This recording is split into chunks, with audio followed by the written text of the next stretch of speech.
everyone to the regular meeting of Clark County Board of Education for July 2017. I'd like to have everyone to stand and observe a moment of silence.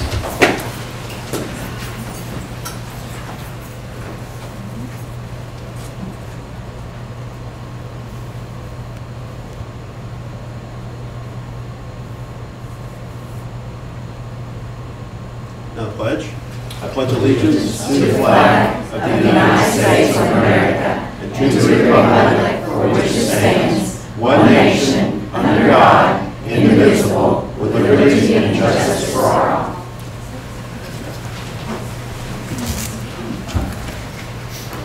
Before we start, I'm going to remind board members of our policy 01.45, which is board meeting agendas. That calls for board members who wish to have items placed on the agenda to get them to me about a week ahead of time. And we can practice this to meet for you to get by email with Mr. Christie about a week ahead of time. So I mentally want to have the agenda done the Tuesday before, so a week ahead. So we're going to have a board member that has communicated to me that wants to add something to the agenda. This was communicated to me on Friday. I'm not sure that that's a lot of time that we are going to be able to spend analyzing data for what might be an important decision, and I want to encourage everybody to go ahead and get these things in ahead of time. Okay? We've had a lot of discussion over the past couple of weeks about getting items in on time and us having enough information or adequate information and time to review that information. So that's important. We're going to superintend of that, and everyone needs to be held to that. That said, are there any amendments, additions, or subtractions to the agenda? Yeah, I want us to consider and discuss certified and classified salary increases. Okay. I'm going to add that as item 8A, which will be after the fourth quarter financial review. And to clarify, that was certified and classified? Was that your motion? Okay. Any other additions or subtractions? Motion is in order to adopt the agenda as amended. All those in favor say aye. Somebody make a motion. We haven't had a motion. Go make the motion. I'm sorry. So I asked for a motion in order to adopt the agenda as amended. I'll make the motion. We need that on there. I'll second. Okay. All those in favor say aye. Aye. Opposed? No. We'll vote no on that also. So that's let's see. Well, I'm requesting in our next agenda, since we've had plenty of time to look at it now, to talk about certified salary increases. Okay. I'll add that to the next agenda. That's either going to be the tax hearing or the regular August agenda. I'll put it on with whatever comes up first. Thank you. Take it back off. Motion is in order then to adopt the agenda as presented. I'll make that motion. Second. So motion by Ritchie, second by Ms. Hicks. Those in favor say aye. Aye. Opposed? That motion carries 5-0. Next up is 6 sets of minutes. June 7th, June 13th, June 19th, June 20th, June 29th, and July 6th. I've had varying attendance patterns at each of these meetings, so I guess I got to call for them separately. Right, So, I wasn't here 19th. so the 7th, I can't remember who was here for that. Yeah, I think everybody was here for that. So. I move that we approve the minutes for the June 7th, 2017 special meeting. Motion by Ms. Hicks. Second. Second by Mr. Perro. Those in favor say aye. Aye. Opposed? That motion carries 5-0. 6:13 was a work session. First work session. I think we're all at that, too, if I'm not mistaken. I move that we approve the minutes of the special meeting on June 13th work session. Okay. Second. Second by Mr. Perro. Those in favor say aye. Aye. Opposed? That's 5-0. 6:19. I was not here on the Okay. I move that we approve the minutes of the special meeting, on the work session on June 19th, or special meeting June 19th. Okay. Motion by Ms. Hicks. Second. Second by Ms. Ritchie. All those in favor say aye. Aye. Opposed? Motion carries 4-0. Mr. Perro abstaining. The 20th was the regular meeting. I think we're all there for that. I did leave early, but I don't think any action was taken. You were here for most of it. So. I move that we approve the minutes of the regular meeting on June 20th. Motion by Ms. Hicks. Second. Second by Mr. Perro. All those in favor say aye. Aye. Opposed? Motion carries 5-0. Work session on the 29th I was not at, so. I move that we approve the minutes of the work session on June 29th. Second that. So Hicks and Heisel, all those in favor say aye. Aye. Opposed? Motion carries 4-0. Dr. Kudak abstaining. And then July 6th special meeting. I think we're all at that too. I move that we approve the minutes of the special meeting on July 6, 2017. Okay, motion by Ms. Hicks. Second. Second by Ms. Ritchie. All those in favor say aye. Aye. Opposed? Motion carries 5-0. You got all that, Ms. Hicks. Good job. Good job. Okay, student and staff recognition. We have one recognition this evening. I'd like to ask Miss Jess Page if she'll come forward. I'm making this recognition tonight on behalf of the staff, principal and staff, and students at Conkright Elementary School. There isn't enough time to share all the ways that one special person has impacted our school. She has at times single-handedly taken care of multiple PTO duties, from making phone calls to getting resources for her students to putting together the greatest teacher appreciation ever. She makes the effort to know her staff, our parents, and mostly our students. She has an angel's heart when it comes to her students. She simply loves them all and loves to love on them. A few of the comments made by some of the staff members are, she's made it her mission to love on every child in her school. One specific goal was to have lunch with every student in the building. I'd like to do that. I can sit and eat that many times. She does everything in her power. If something creates a stumbling block, she finds a way around it. She embraces being a volunteer like most people embrace family. She's one in a million, a bright light in her school. She often can be found standing at the front door in the mornings, greeting students with a big smile, a high five, and telling them how glad she is that they are there. Excuse me. She loves kids, and kids love her. Most people avoid the busy cafeteria during the day and during lunchtime, but she loves sitting with the students, just sharing time with them and listening to them. She's an amazing human being, and she brightens up our school and all of our lives. What our parents and students don't know is that she has an ongoing battle with a serious health issue. She fights this like a true warrior. She isn't, but is amazingly, it never dims the light and the love that she so willingly shares with all. Thank you, Jess Page. Whenever you walk into our building, you make an impact on students and staff. We want you to know how much you inspire others, are appreciated, admired, and loved by Conkright Elementary staff and students. Jess is facing a serious surgery on August the 4th, and so much like her positive nature, she's making a crazy sock day out of it. Even her surgeons have agreed to this adventure and will be wearing their crazy socks when they perform surgery. So we'll be thinking of you and praying for you.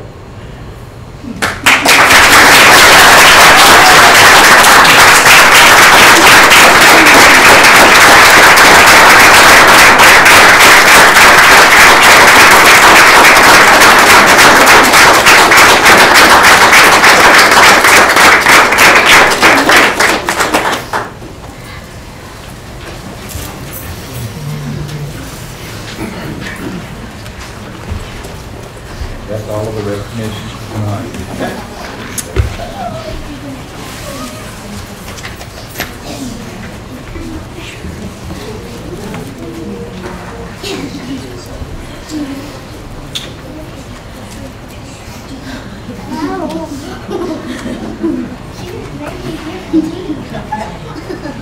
On my shoulder.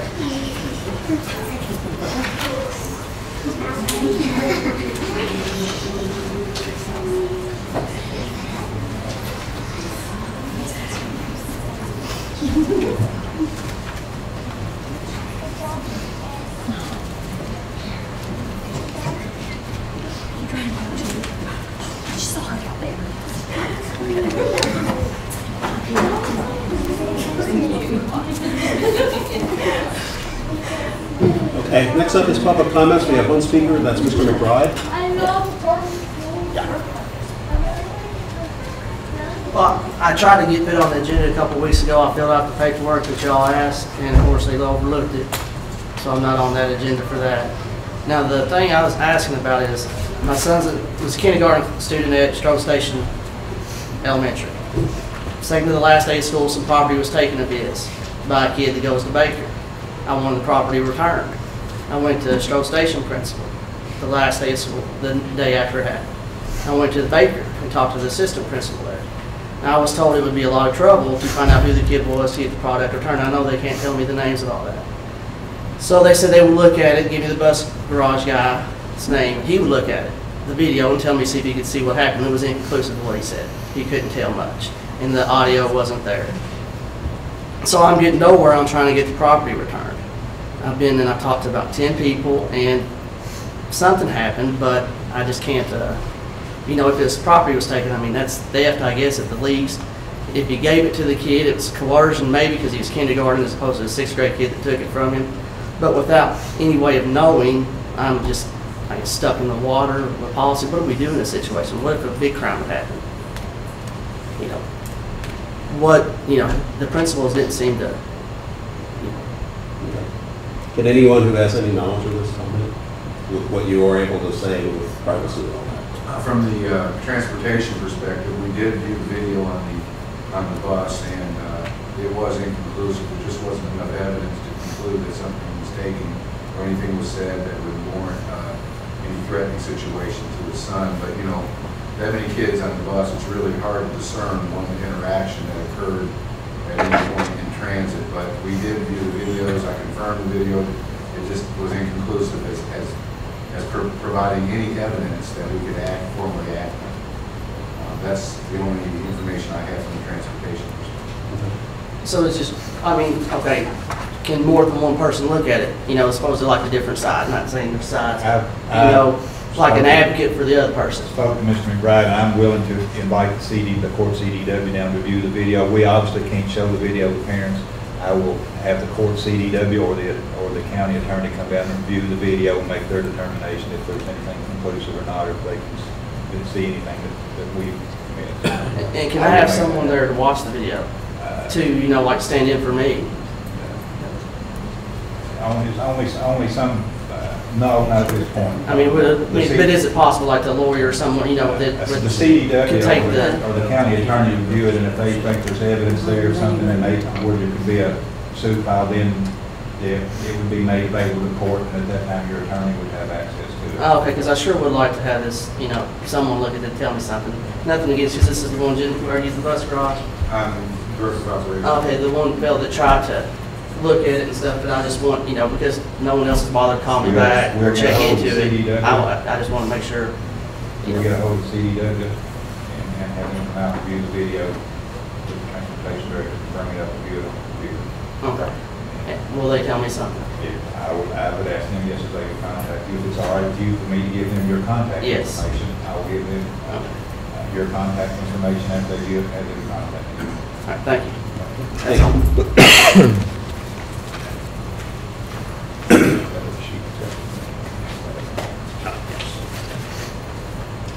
Okay. All right. Superintendent's report, state and district updates. Pass these down. There's a notebook with each of your names on there. As they come by, I'll tell you what's in there. I'll just briefly tell you what's in there. The first sheet that you're going to find in there is just some information. This is all information we gained through KSBA, through some meetings, talking with them and conferences. The first one is probably pretty general to you. It's all about executive session, what reasons you can use to go in. I just wanted to put that in.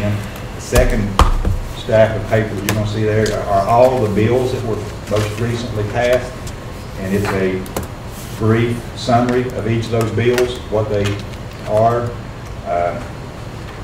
Just like I said, a brief summary of each of those bills. The biggest paper in there is also a document that has every bill. Well, on the first page, it lists our contacts, and this is the one that we're working with still is Janet Jeans. That's who we're working with on our policies. She's retiring. Kim Barker Burton will be our new contact person in policies. Ms. Jeans, who was a teacher for me when I was a principal, she's retiring at the State Department now. After that, you'll see each bill and what it does. On each of those pages, it lists all the policies in our board policy that bill affects, has an effect on. So you can look at each bill and see the policies that it touches. And that was just kind of a summary there for your information there to look at. I have also, if you pass it down just for your information, all of the 2017 KSBA regional meetings. If you have any hours that you're in need of, these are all the meetings as they've been determined so far. There's about 4 on there still that they haven't determined the time and the date on. But that's all of the regional meetings for your convenience. On August 2nd, 3rd, and the 8th. We're going to be doing operation registration. That's where every student, K through 12, will register. The students don't have to be there, but we need someone from the household to come in to register. We gain a lot of the information for our CEP programs and everything there. But that's it's three evenings that the parents have to come in to register, and we'll be putting those dates out on the websites and all the websites of all the schools also. And probably at some point we'll be doing some one calls to the parents.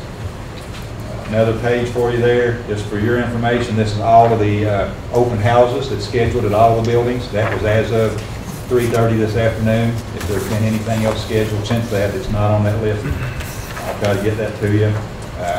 That's the date and the time for each of the grades for their open houses to come back to school.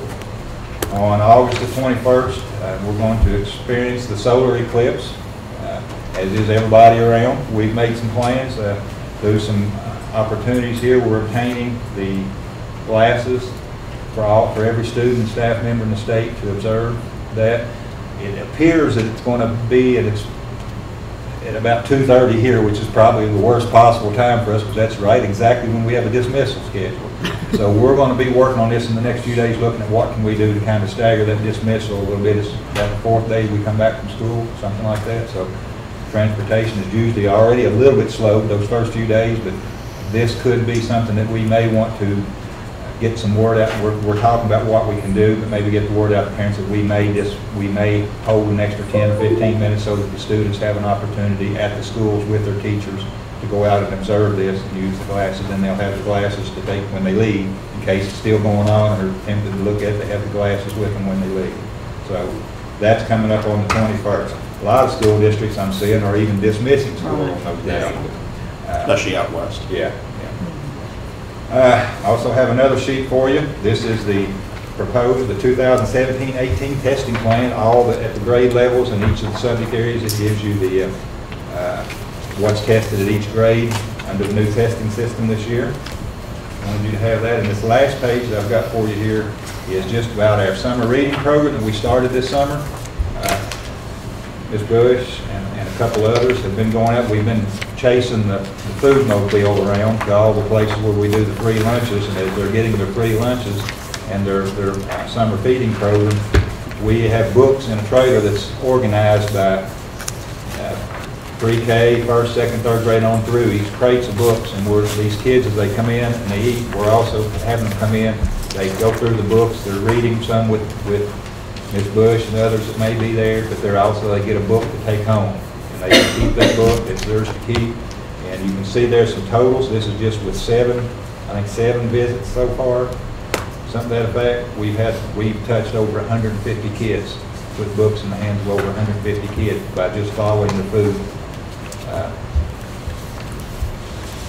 mobile that we send out each day. So that's something that we're going to look to build on next year. I think there's some other things we'll look at.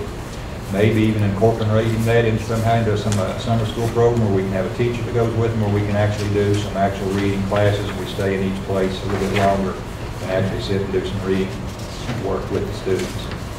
So I wanted you to see those things. I think that's all I have right now. Okay. All right. Thank you for the update. We're also fixing a few bicycles and subdivisions. Yeah. Okay. All right. Next up, item number 4, student learning instructional services, 9th and 10th census update. Mr. Howard.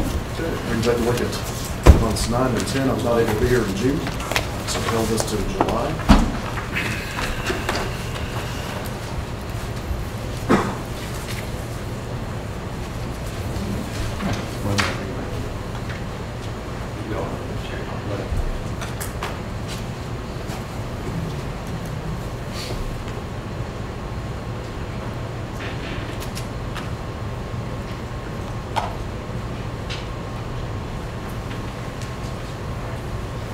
This site can't be reached. Monthly attendance stats 2016-17 is not in there.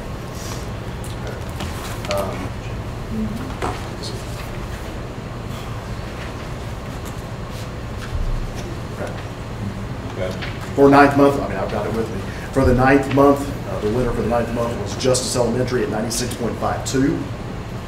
10th month was Campbell. Twice Campbell was able to win this particular school year at 96.05. District average for this particular school year was 93.77%. How does that How did compare that with, compare? Yeah, that's ninth for as far as recorded data that we can go back. That ranks ninth with the attendance. That's first year that we had dropped in the last 5 or 6 years below 94%. That illness was so drastic this particular year. It was, what was last year's year end? 94, I believe, off the top of my head, I believe it was 94.29, I believe. That was more fact, hang on, I didn't tell you.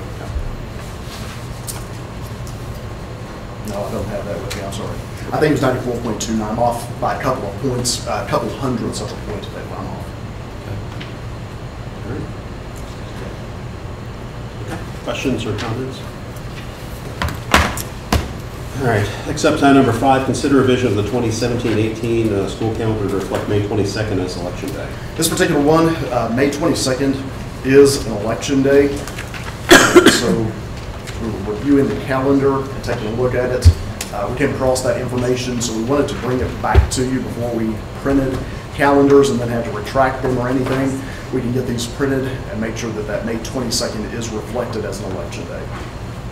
So what that would do is that would change the closing day, last day for students, instead of May 23rd, would move to May 24th. And the last day for staff would be May 25th. That would be a Thursday for students and a Friday for staff. So the effect is you just simply back everything up one day. Correct. Comments, discussion? As long as our schools are used as polling places, we don't have many options here, so. All right, if not, a motion is in order to consider revision of 2017-2018 Clark County Public Schools school calendar to reflect May 22nd, 2018 as election day. I'll make that motion as written. Motion by Mr. Peridot, I'll second it. second by Mr. Heisel. All those in favor say aye. Aye. Motion carries 5-0. It's up to item number 6, the calendar committee we've been hearing about for a long time. This is mandatory to begin in 18-19. I thought it would be a good idea. I think some others had expressed an interest as well. We'd get started with it the 17-18 school year. We'd also discussed that in years past, because of weather, we had passed our calendar later, but there's been I would say a consensus, but an interest shown to get the calendar passed sooner. So with that being said, what I submitted to you all is my proposal would be to kind of take it in steps. If we start with the July meeting, we can kind of get a few people put into place, move into things month by month, and hopefully have something set by, at the latest, November to get through all this, to give our families, staffs enough time to know exactly what our calendar will look like. So with this, it shows, Mr. Maybeer, if you could scroll in just a little toward we can see all of D. What I propose is taking a look at D, whatever the board would like to do. We have one school principal. We in theory can work that out in-house through an election or whatnot. One school district office administrator other than the superintendent. Now I'm going to say, just because I've done this before, I don't have to do this. If Mr. Stump or somebody or Ms. Considine really wants to, it's whoever wants to be elected to be the board representative can do that. One member of the local board of education, which I assume might hopefully get done tonight, and we could kind of move forward if somebody wanted to volunteer with that. And then we could kind of decide, how do you want to proceed? Do we want to do an election? Do we want to have folks volunteer for it? And then we put their names out there to be voted on. That was kind of where I thought we could get our started, but open to suggestions. My recommendation on the election of the teachers and administrators can be done to an administrators meeting where they select a member among themselves on that. As teacher representative, I would propose sending it back to the schools to the administrators for anyone in their building who wants to volunteer or would wish to be on that calendar. We'll compile a list of anybody in the district who wishes to be on it and conduct an election from that. We can send that out and we can do it in the buildings and have the teachers select that person instead of just having someone volunteer for it. that classified? Same thing with classified, we do it the same way, the election the same way. Come up with a list and we can send the list out by computer to be voted on. So principal, you decided administrators need it? Principal, we could do that, just back the way we used to do when we did the facility planning, the principals would among themselves select someone and vote to put somebody. Okay, so that would cover the school district principal and the administrator. Local Board of Education, we can wrestle over that. How about parents? That, we, And then community members, those are the other two. community members to me is the toughest one. And I think there we're going to have to do an ad in the paper and say that we're soliciting volunteers. If you have more, put a certain time period on that. If you have more than one, then we have to have some way of a selection of narrowing it down to one. And I could see that there could be 2 or 3 that might be interested in this. Right. Who decides when you've got more than 2 applicants?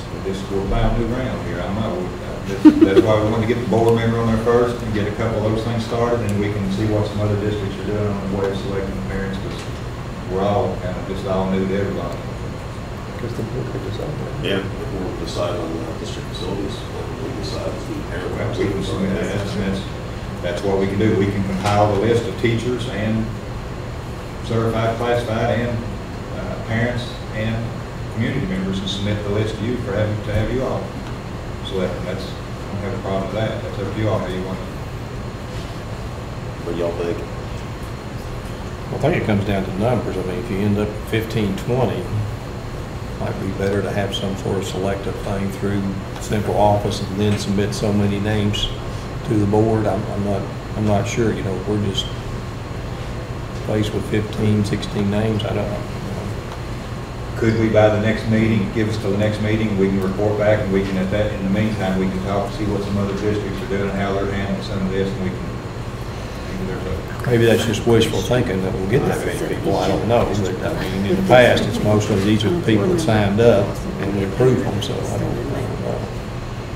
So we're really just talking about item 8 on the community members, because the board will select our own representative, and then from the schools will do some sort of election. They'll take care of that themselves. So it's really just item number 8 that we're talking about, how we select the 2 community members. Well, no, it says community members of local chamber of commerce, business community, or tourism commission. So chamber of commerce would be through the Clark County Chamber.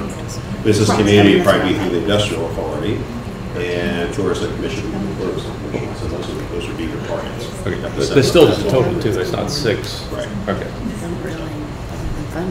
I think you're probably not going to get more than a handful of people in place. You may, if you have an avalanche, that's a problem. Probably if you have somebody who's going to, I would think, somebody in the tourism industry or the business who feels that they support that later start date, they may have an agenda for something like that. That's why that's put that. And just to give an idea, we advertise or solicit for these things. What kind of work is, how many times is this going to meet? People who volunteer for committees or get volunteer for committees will know what the time limit is. So we kind of lay that out. I think that, the way that we have done this previously to when we have done this working with the board, we've usually had anywhere from 4 to 5 meetings just to make people comfortable, get to understand the roles, explain it to them. A lot of the times that the folks do this, you don't have the same people who necessarily do it, so they don't necessarily feel comfortable, and you have to explain too that a lot of times one of the meetings in and of themselves is explaining that you're limited on what you can do with the calendar. I think people think it's so wide open. So I'd say within 4 meetings, we can probably have a calendar that is either presented to you or has been presented to you and approved. I think that's a fair number. So that way we have an idea of what everybody's getting into before they volunteer and get volunteers. Okay. All right, so go down the list again. So district principal would be and central office person would be through admin meeting. The classified and certified people here would be through volunteers that would go through their respective bodies. Community member, so we'll solicit Clayton Chamber of Commerce, Industrial Authority, Tourism Commission for volunteers. And parents will also solicit volunteers there. And of course, of the parents and the community members, the board would have final say if there were more than 2 applicants for each. Time frame is probably about 4 to 5 meetings to generate a calendar, submit it to us, and have us approve it. So, Now, to be clear, did you say that if you have more than the recommended on any of them, to submit those names in? So if that's teachers, if that's classified. I want the teachers to nominate and vote for their own people in the central office and administration. And that should be, take care of that and then give us the name. Okay. Yeah, approach it. So. We can do that. Okay. Who's the volunteer for us? I volunteer. Thank you, Judy. I thought it was going to be long and drawn out. All right, so Board Member Smith says. Okay. All right. Okay, do we need to take a formal vote on that and the method that we're going to use to, so that's official board action? Okay. So a motion is in order to consider organization of a calendar committee for the 2018-2019 school year calendar and to have Ms. Judy Hicks serve as a board member for that calendar committee. Details of the election or nomination of the other board members as contained in the discussion. The other Committee members. committee members. Committee members, I'm sorry. I'll make that motion. Motion by Mr. Peridot, Second. second by Ms. Ritchie. All those in favor say aye. Aye. Opposed? Motion carries 5-0. Okay. Thank you, Mr. Holland. Next up is Ms. Ryan. Consider approval of the 2017-18 Clark County Public Schools employee and substitute teacher employee handbooks.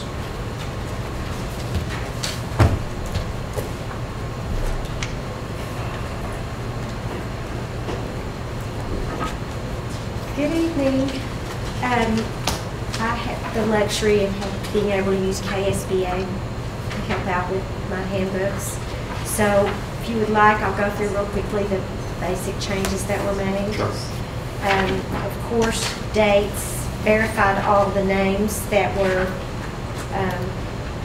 that are in charge of certain situations. The discrimination upon the second page is me.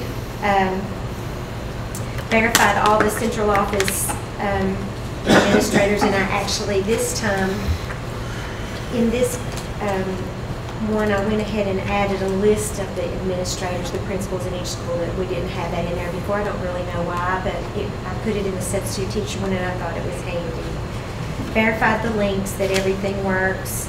Added assistant superintendent to Ms. Considine's title. For some reason that hadn't been on there before, but it's her job description, chief academic officer and assistant superintendent. So where I added the school administrators on page 4, the changes there were David Boland for Phoenix Academy and Julie Bonfield for Concrite Elementary. On page 6, just verified that Donald Stump is the Title IX and Bridget Mann the 504 coordinator. Updated a link on page 7 for the organizational chart. Updated the Safe Schools link to make sure that they all work. Added on page 9 that the 2017-18 school calendar is available and where it can be found, which now they'll be updated.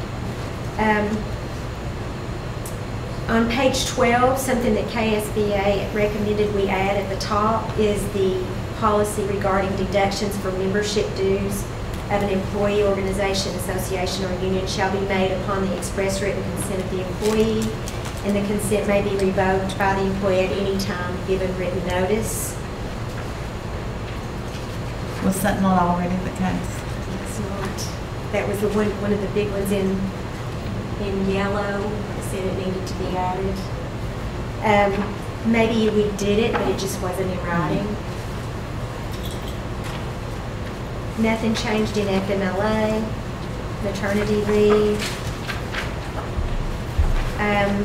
On page 20, at the top under retirement, the word teacher was removed before the retirement system, so I guess it's referring to both retirement systems. At the bottom, under training and in-service, the sentence that says personalized and evidence-based was added. The little, on the board provides a program of high quality, and then personalized and evidence-based was added there. And that was suggested by KSBA. Skipping on to page 22, ASOP was changed to Frontline Education because it was bought out by that company. So I changed those. There's a section on page 27, and I noticed this is the same in the substitute handbook and the athletic handbook. Under the bottom where it says child abuse, there's a line added where it says or neglected, and then or a victim of human trafficking. So that's added in all the handbooks, the or a victim of human trafficking. I added the reporting telephone numbers for child abuse, and I'd added it to the substitute teacher handbook last year, and this year I also added the county sheriff's contact information, and then the social services number did not work, so I changed that one.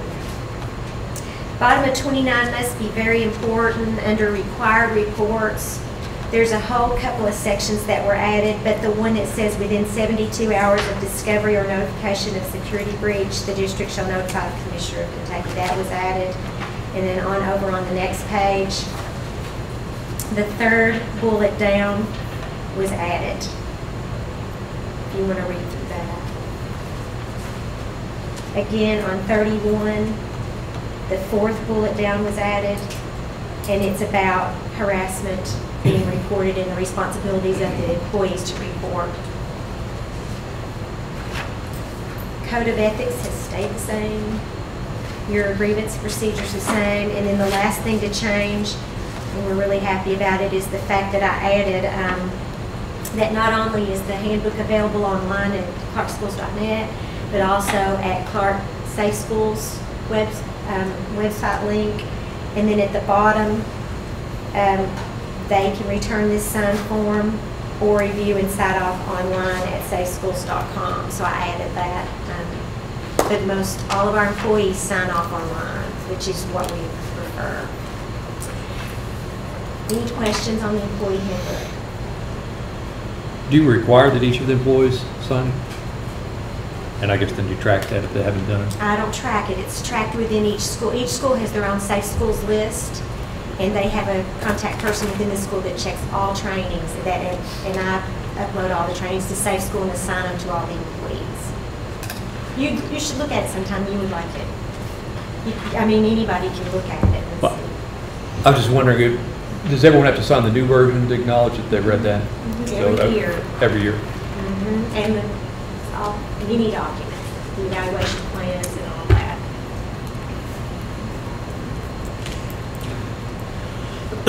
All right, any other comments, questions, discussion? Do you want to vote on this one first, or do you want to run up to the substitute one?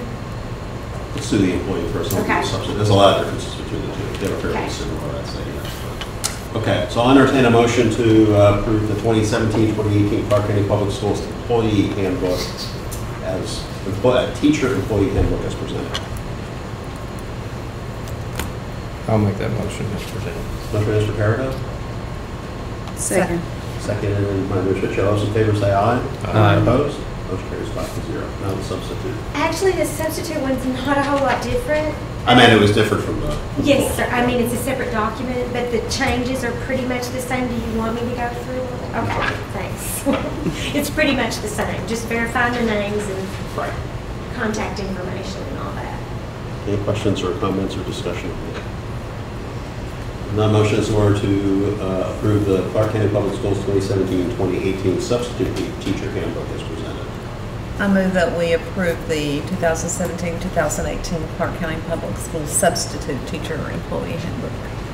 Motion by Ms. Hicks, I'll second it. seconded by Mr. Heights. All those in favor say aye. Aye. Opposed? Motion carries 5-0. Thank you, Sparrow. Next up is fourth quarter financial review, Ms. Ellis. Good evening. These are preliminary numbers because we're still working on year-end close, and then of course the audit could bring about adjustments as well. So on that point then, will we receive updated numbers for period 12 at some point in time? It'll be as of period 13. Period 12 numbers are what they are at the moment. And then every adjustment's been made in period 13. And then we'll get that in next Yes. couple of weeks, or when does that come I through? have to submit the AFR by the 25th to the state, and so that will include what I can do on my own before the audit starts, adjustments, and so I'll send that out once those are done and submitted. I'll send you the unaudited version of the AFR for review. And our audit team will be here September 11th through 15th, and then we'll have that submitted November 15th to the state, the audited version, and then we'll get that again at that time.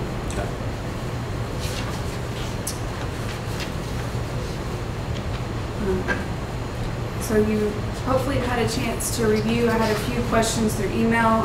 Any specific points you want me to hit, or? You just go over big variances, that's my usual request.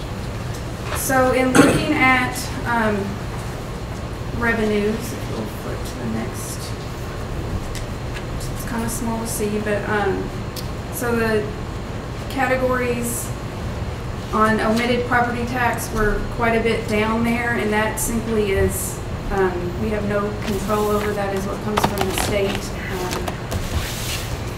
It's just a guessing game with that, to be honest.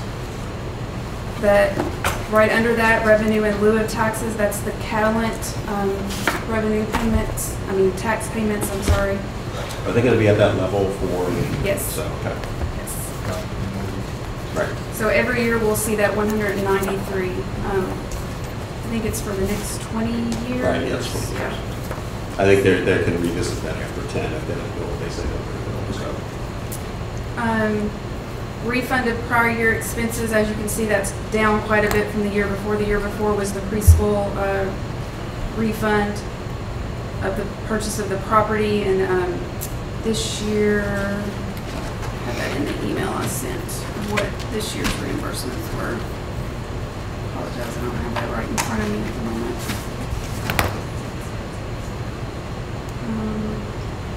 I don't have it written down. Oh, this year is Liberty Mutual. We had a refund of an accident on a bus. Okay. Liberty Mutual is what that 24 is. Okay. Miscellaneous revenue up quite a bit. It's the E-rate money that happened earlier in the year. We got reimbursed for that.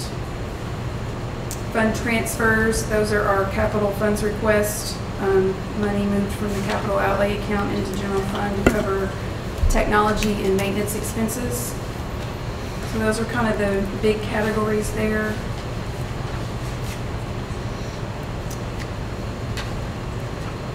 And as you can see, at this time when the report was done, on behalf payments were not recorded yet. They were not hadn't been listed on the state website for me to pull. When I gave you all these reports, they have since been reported. Seek is down, and so let's see, just looking at the big numbers there, general property tax is up 5%, which reflects a 4% increase we took last year. And then the Seek was down 2.62%, which reflects a decrease in that. Yes, correct.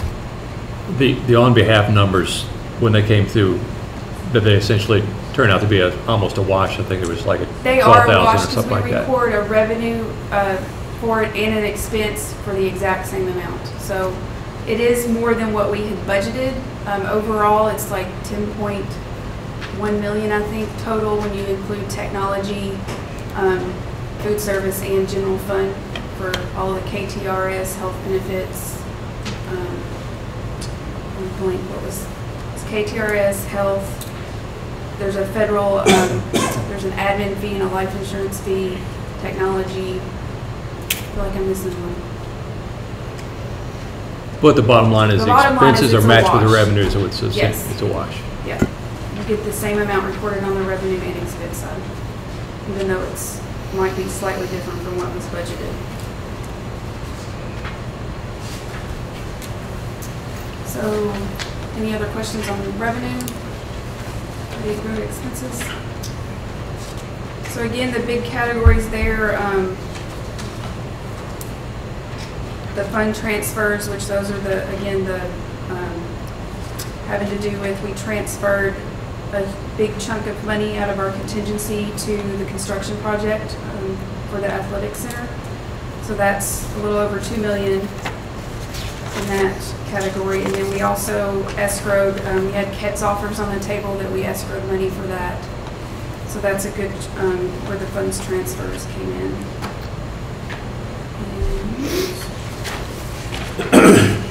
Is that the 3.259 million I'm sorry, fund transfer? 3.259. That's the construction money that was transferred for BG projects that we had residuals on, and the, excuse me, I'm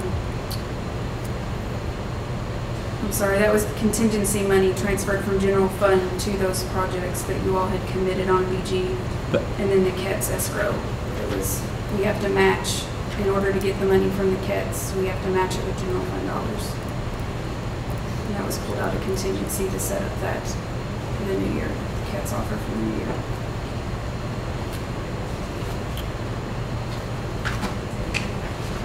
Let me make sure I understand the contingency part of that. Is that where we pulled part of the contingency and moved it into here, and this is essentially a placeholder for that? It has been moved to Fund 360.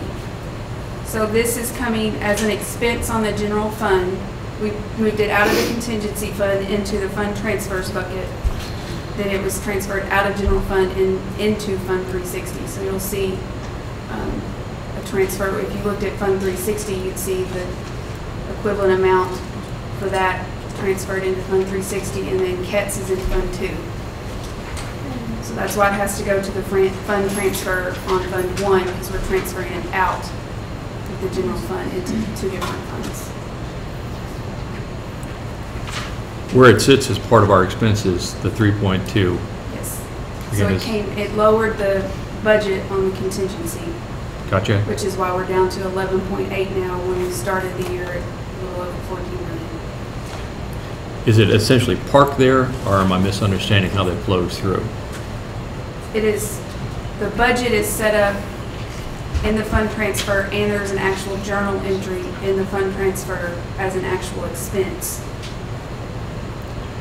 And was this part of the goal from several months ago, where y'all were parsing out the contingency into two different files, or am I misunderstanding this? No, the contingency at the beginning of the year started with a little over 14 million based on beginning balance and how we had our budget set up. And through that and decision-making that you all have done through board meetings and approved different expenditures, it then is pulled out of the budget of the contingency and put in the budget of wherever you've approved it to be spent. And in this case, it was approved to be spent in the construction fund and Fund 2 grants. Therefore, I had to put it in the fund transfers category under general fund in order to transfer that money to the other funds. So the 3.259 went through here to other places then? Yes. So the contingency that we end with is simply the contingency number that shows up. We don't do an addition of both of those.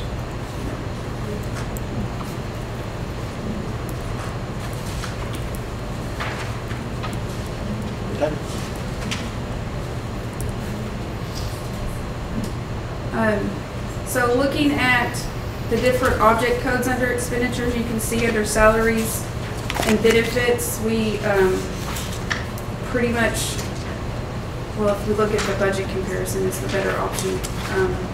Go to, I'm not sure which slide it is. It is comparing actual to budget of expenses. If you look, but you can see that we budgeted 25.5 million in salaries and we spent 25.2, so we're right at 1% under what we budgeted regarding salaries, and benefits were under quite a bit there, because remember, benefits includes workers' compensation, unemployment, sick leave payout, also in addition to the actual benefits on salaries. Is the work comp decrease what makes up the bulk of that? Mm-hmm. Yes, sir. And then sick leave payable is got a balance in there because we have to account for it, but it's not necessarily paid out in the year that we put that balance in there, it's waiting for retirement and a portion of sick leave that then gets paid out. But we have to put a placeholder to show that we have the money reserved. 0291 is the actual object code for sick leave payout. It's grouped in the 0200 series. Part of employee benefits. Oh, so it's just Yeah, part of it. it's- There's yeah, not a it's line part- item. for Yeah, it. there's not, on here, there's not a specific line item. It's part of the employee benefits.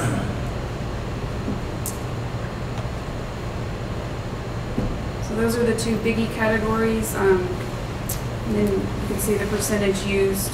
And I left out on behalf so that we could see a good comparison for the previous 2 years since they had on behalf in them, that you can see the difference of, excuse me, the top category by department. We ended the years 15 with 77% spent, 16, 73%, and right now we're at 72% on 17. So we're right on track for how we've been spending the last several years.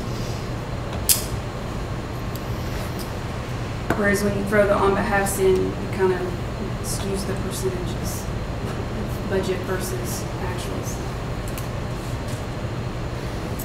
Any questions?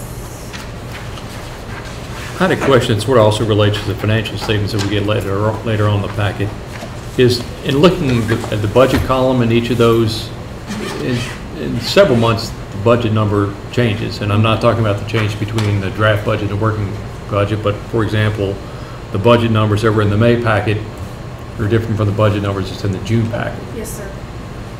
What is causing those changes? SBDM councils have control of their budgets, and the schools have the ability to move the funds between codes to spend it where they want to spend it. And the same thing is with our departments. If they choose to purchase an item out of a different expenditure code than where the money was originally budgeted when the budget was set up, they have the ability to move between the funds to create the purchase order so they can purchase the items that they're needing for their areas. It's a common practice within the school district. And then I guess the hope would be that the bottom line contingency number that's in that budget is going to should stay approximately the same. There might be occasion that departments, one for example would be operations and maintenance. They have budgets set up at the school level for operations with the custodians and that type of stuff, and then they have their big maintenance budget as well, and sometimes they can transfer between those two, so that might end up in a different function, but for the most part, within a function, you're not going to see money go up and down total-wise because they're transferring it within their own budgets. Does that make sense? I think so. Change the line, I do, I change the bottom line. That's what- Right.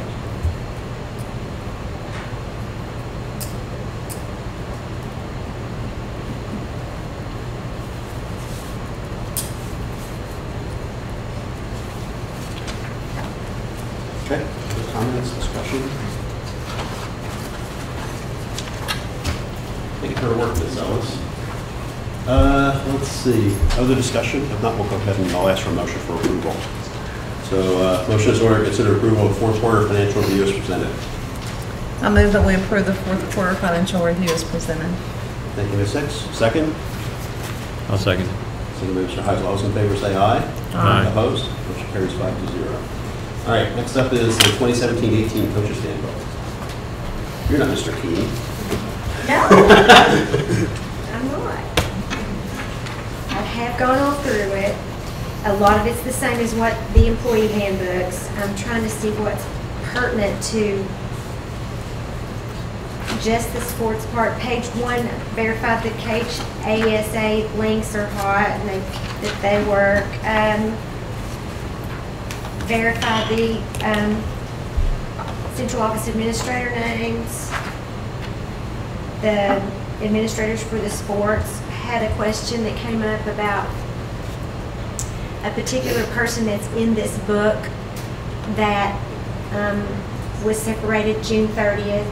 The way that particular position works, it's a added duty, and we always end the added duties on June 30th of every year, and then that person would be hired back at the discretion of the principal and the athletic director. And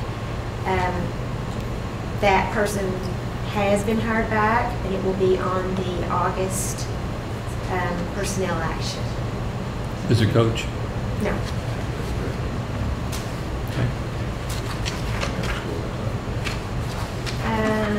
I think the next changes I saw where I added on page 11, the part about the online trainings, just the same trainings we use. I have a whole packet of training set up for just coaches that includes, and I would welcome you guys to look at it because it has everything from concussion training to safety on the field. Yeah, Star, that's a good question. Who is going to clear concussed athletes during games to return? That has to be, or now because state law, it has to be physician or designee. No, I'll revert that question to Mr. Christie. We'll have to work on that because all we have is a trainer, certified trainer. At this point, I'm not sure if that's been, it can't be deferred to them, so I'll have to get you the answer to that. I'm not sure how. We're also going to have someone who has a concussion that's known, has to be re-examined, and a physician, nurse practitioner, licensed individual is going to have to return to play. So I guess that implies if we don't have that, then they can't return? No. Until they have it, until they have it stated, then reevaluate. Page 18, the same child abuse reporting, human trafficking. I added the reporting telephone numbers again. I thought that was important for here. Page 19, the same changes as to the other two handbooks with the harassment reporting.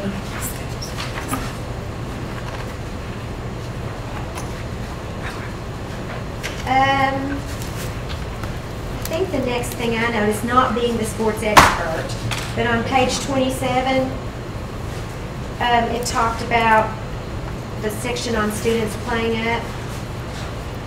They added the word in accordance with individual school council policy. The head coach, district athletic director, and student athlete's parent and or building principal shall determine if playing up is in the best interest of the student. The only word that was added there was individual. So I was thinking that was taking it off the hands of the district and it's put up to the individual school. And ask that coaches be familiar with school council policies regarding student eligibility. That was added.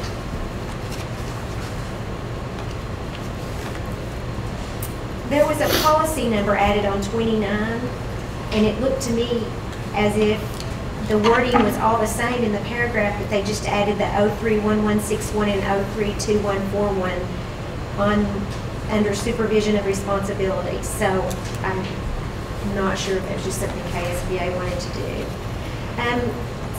Page 30 is worth reading. It's about the safety and first aid, and it talks about the trainings that the coaches need to have. That's the next section, I think. This is on page 31. I think it's talking about what you were questioning, where it says concussions, the whole concussion section. And it added the section by physician or licensed healthcare provider. So That's going to be PA and P, that kind of thing. Some sort of medical person. Not trainer, not coach. And I guess that medical person's taking a liability on when they make that determination. And the last thing's just the acknowledgement form page that I changed. I'll have to straighten that one out before football starts. So it's going to be an issue with, I would say, for concussion-prone sports. So football is the biggest one. Yeah, any Basketball also. so any of them, soccer, you know, and anytime any contact with have there's been a concussion act, that we require medical doctors to release them before they're allowed to come back to practice. We've always now, so. But does this change anything with Well, our it says you current have, policy? it says you have to do what we've been doing, I think, Okay, in the so we past. already Anyway, have now that. they're requiring medical.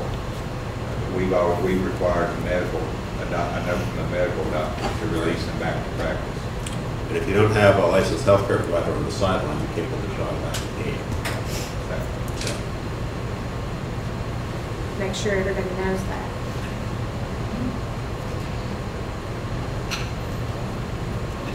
Well, who makes a determination of whether the person's had a concussion or not? Athletic trainers can be trained to do that, but the state law changes that. The state law places that strictly in the realm of the licensed healthcare provider. Okay, so we don't have one, so the coach said that You person need to doesn't ask have the a SBA what other Let's get them back out there. So that's an issue. It's a big liability. Right now, that would be a big, big liability to the school district if somebody went out there and something happened. Here's the rationale behind that, okay? If you have a concussion that's an injury to your brain, it's like a bruise anywhere else, you fall and bang something, it hurts really bad for a couple of days, it swells up, it slowly goes away, it turns funny colors. It gets better over a course of time, depends on what you injured and how hard you injured it and all that.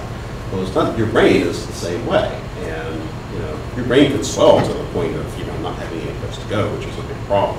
But the concussion symptoms that I see commonly in practice are not steady on their feet, can't walk a straight line, can't walk backwards, fingers off, tests of coordination would be really off. Sometimes their performance in school suffers. Sometimes kids are concussed badly enough that I say go to school because you're not going to learn anything when you're sitting here just 10 days off. You lose higher executive functions. So, and all that takes a variable amount of time to recur. Sometimes it's a day or two, sometimes it's weeks. And you really can't predict from the injury how long it's going to take. So that's the reason. The reason for the policy is if while you are in this period where you're not feeling great, you're not thinking, you're not coordinated, physically you're not 100%, you get re-injured, there will be brain damage when that happens. That's how athletes get concussed. You think about football players in the 60s, how many fingers I got up? 4, all right, get back out there, right? Well, those guys went out there and got concussed again and again and again and again, which is why we're hearing so much about problems from athletes in the 60s and 70s. Muhammad Ali got Parkinson's from repeated injury while he was recovering from concussions. You see, I got concussed in the 3rd round, then got concussed again in the 5th round, the 7th, 9th, and that added up. I mean, that's why he had Parkinson's. I think that's very clear. So this legislation is designed to prevent. And I think athletic teams, pro athletic teams, this is kind of the standard that's set. It's kind of filtered down through college and high school. So that's the rationale. Okay. Neurology 101, lesson simple. Any questions? Any other questions for we'll talk about that. So you can get free popcorn for it? Yeah. Okay, no free popcorn. Any other discussion? All right. All those in favor of, I'll entertain a motion to approve the 2017-2018 Coaches Handbook as presented. I'll make that motion as presented. Motion by Mr. Perino. I'll second it. Okay, you second. All those in favor say aye. Aye. Opposed? Motion carries 5-0. Thank you, Ms. Riley. Let's see, second reading and policy updates. Mr. Christie, any changes from round 1? No. Recommend policies as with the recommendations that you made. The only ones that had any changes to them was policy number 07.11, and that was to add the CEP language. Right. 081131, that was the alternative credits. I can pull the policy and give you, there was just a couple of words that Right. they recommend change there. Policy number 081341, and that was the parent involvement. It actually changed the word parent involvement to parent family. Right. And then the other one was policy number 0916, and that was the word you amended that policy to digitally distribute the handbooks. Right. And they were good with that. Other discussion, comments? Not a motion, is in order to consider approval of second reading and policy updates as presented. I'll make that motion. Motion by Mr. Heisel. Second. Second by Ms. Six. All those in favor say aye. Opposed? Motion carries 5-0. Next up is consider approval of Department of Juvenile Justice contract. Mr. Bowman. That's the annual contract with the Department of Juvenile Justice and District Phoenix. Okay. Any significant changes from last year? None that I can tell. Okay. Any issues with it, Mr. Elkins? No, I read it as lengthy as it was. Oh, and Only if I didn't see anything. Other discussion? Yeah, they have more policies than we do, I found, so. Okay, if not, a motion is in order to consider approval of Department of Juvenile Justice contract as presented. I'm gonna make that motion. Motion by Ms. Ritchie, Second. second by Mr. Carroll. All those in favor say aye. Aye. Opposed? Motion carries 5-0. Thank you, Mr. Mullin. Next up is item number 12, the revised 2017-2018 Transportation Procedure Manual. We just have a few proposed changes on that manual. We've included those in the explanations on your board packet or on the transmittal. I'd be happy to go over those if you'd like me for me to. Or Any significant changes from last year? not significant, not substantial. We just added one that allows us to consider reassigning drivers if they don't have the right personality fit with students. That seems to be a pretty critical thing in our department, where we really need to match those personalities with student personalities and the cultures of those buses. For example, it takes a very certain personality to drive a special needs bus and to interact with those children. So we want to make sure that we're doing our part in trying to reduce the discipline referrals to principals based on conflicts with drivers and students. So we wanted to include that verbiage to clearly tell the drivers that we now have the ability through policy to reassign drivers based on inappropriate fit on particular routes. We added some verbiage in there to hold the transportation department a little more accountable in notifying principals subsequent to accidents, to make sure that any students that are enrolled in schools, of those principals, that they're notified almost immediately so they can begin the contact process with the parents and mitigating that in their schools. Other than that, it's just, we included one recommendation that Mrs. Hicks recommended based on defining where repeaters are located on public property with the word former in front of it. But other than that, it's the same man. Questions from Mr. Stump, comments, discussion? If not, a motion is in order to consider approval of the revised 2017-2018 Transportation Procedures Manual as presented. I move that we approve the revised 2017-2018 Transportation Procedures Manual. Motion by Ms. Hicks. Second by Mr. Heifel. All those in favor say aye. Aye. Opposed? Motion carries 5-0. Accept as item number 13, pay application of Complete Performance Services Incorporated. Third pay application. Our work's progressing very well. I think, in my assessment, I think they're probably a little further along than the 15% that we paid them so far. But work's progressing well, and this is the third pay application for the contractors. Can you give us a brief overview of where everything is in each school? Sure. Students are fixing to come back. Students are fixing to come back, and we still have a lot of work going on in our buildings. Let me begin by talking briefly about the central plant. We're focusing primarily on Strode and Baker for the replacement of the chillers and boilers and air handlers and things of that nature. As I said to the board at some earlier point, our expectations for work at Shearer are the next summer in the central plant arena. We've had some challenges and some concerns as we've gone forth up to this point regarding the manufacturers and companies shipping the equipment.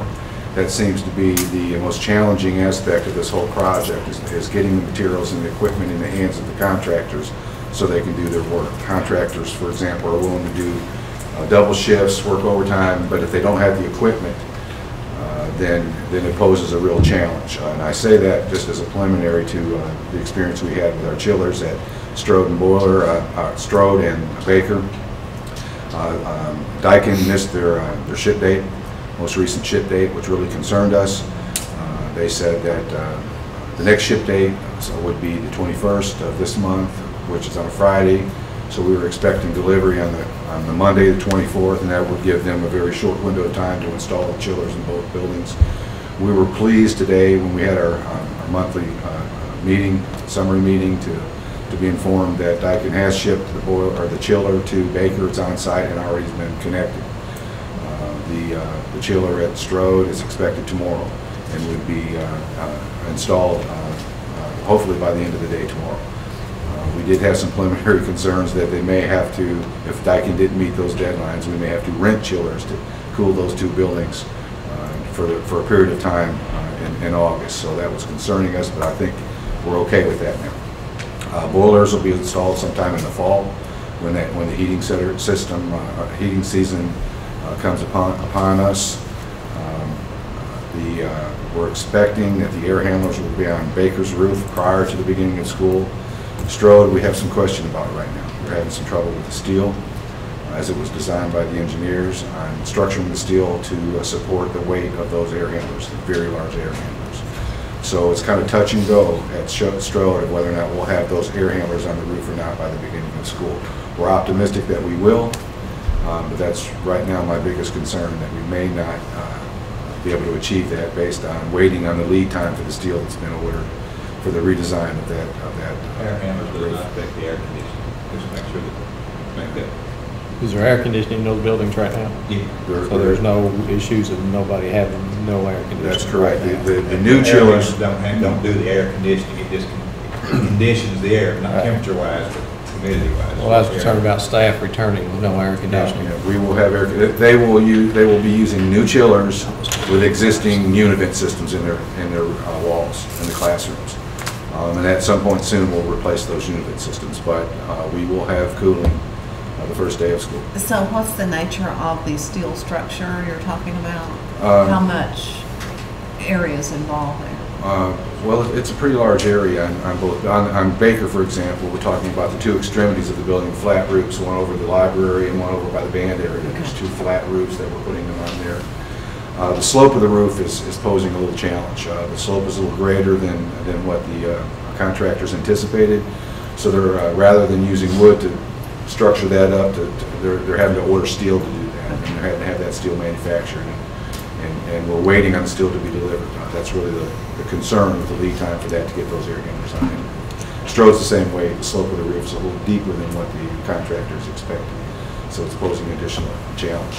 In Baker, we're experiencing a lot of challenges too with under those roofs. The roof in Baker on the bottom floor is very narrow, and it's very difficult to get those ductwork in there for those air handling units in that system. So they're having to really retrofit a lot in that building. They're having to go into some classrooms as opposed to staying down that main hallway and then branching into the classrooms. I mean, the Plenum area is narrow. Yeah, not it's as very deep as I narrow, thought. right? And they're having to branch over. Sprinkler lines are in the way, water lines are in the way. They thought that there's just other things that doesn't give you a straight shot for all that. They're having to move plumbing around, but you can't do that. Right, and this company's having a contract with our sprinkler system companies and fire system companies to come in and reroute those lines on their dollar. It's not costing us anything else because we're subject to the contract agreement with them. So any change orders is suspect to their budgets, and so that's the good news on that. But it is very challenging, and again, the duct work that they have to order additionally to go this way and go that way and into the classroom, we have lead time for that duct work to get. As soon as it arrives, the workers are putting it up. But the only uncertainty is when that stuff arrives. I have no concerns with the contractors installing it. It's just getting the equipment and materials that they need to do their job. But we think that they'll make pretty good progress. Now, there may be a possibility that we may have some ceiling exposure at Baker at the beginning of school. They may not have all the tiles up in that hallway. That's to be expected because they may not completely finish all that ductwork in that hallway. But we've made arrangements to assure that everything's safe. We've got building inspectors coming out looking at that area to assure that there's no safety issues. The workers will be working after hours, when we're not in session. But those are our biggest challenges. Lighting should be finished by the beginning of school.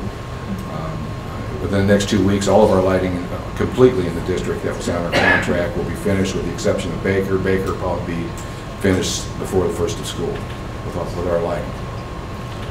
Water starts in the fall. So on the changes you were talking about, of the challenges they found, you said that's the contractors going to be absorbing that. There was a 2.5% contingency on there. Have we breached any of that yet, or is it still intact? We have not touched that yet. Right now, those contractors have absorbed those costs. In addition, there was a rather substantial increase in their cost when the mechanical contractor dropped out late in the game, and they had to contract with two mechanical companies. They assumed a rather significant increase in their cost, but again, that wasn't rolled over to us because our contract is static. They are working a lot nights. I got a call, I know they're working nights. I got a call this weekend that somebody was in one of our schools. They thought they were stealing copper. It was the electrical guys that were putting LED lights in their parking lots. And I got a call thinking somebody was out there stealing copper out of our lights and stuff. So it was contractor work weekend. Controls. It's nice that it got reported. Yeah. Controls, Shear's finished with controls. They'll be experiencing a rather significant improvement in their building this year with the control system. We'll be working with that principal to show them how to monitor the areas in their building to heat and cool certain areas at certain times of the day and regulate that throughout the course of the day to conserve energy.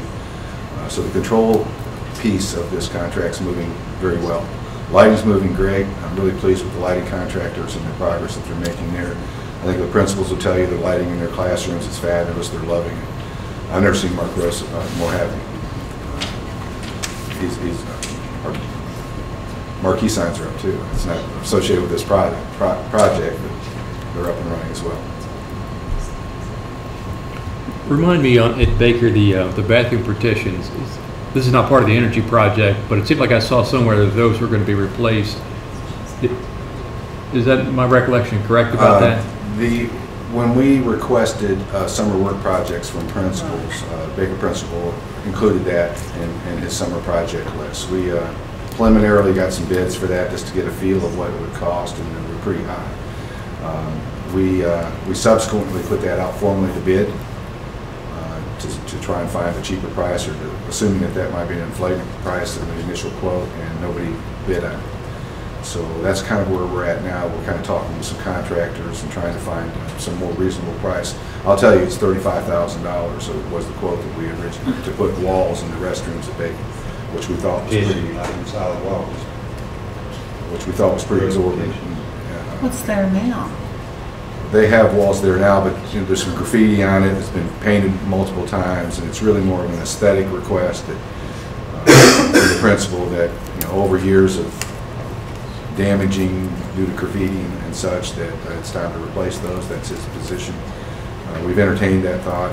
We haven't come to terms yet as to whether we're able to do that or not. At this point, we haven't, other than sending it out formally to bid, we haven't asked the board to consider funding that. But we are painting the walls in that restroom. And then when they do the plumbing, they'll get new fixtures in there. So you'd have new fixtures, new paint, and then old partitions. That's correct. Now, if the board wants to entertain me formally soliciting bids, or I can assure you.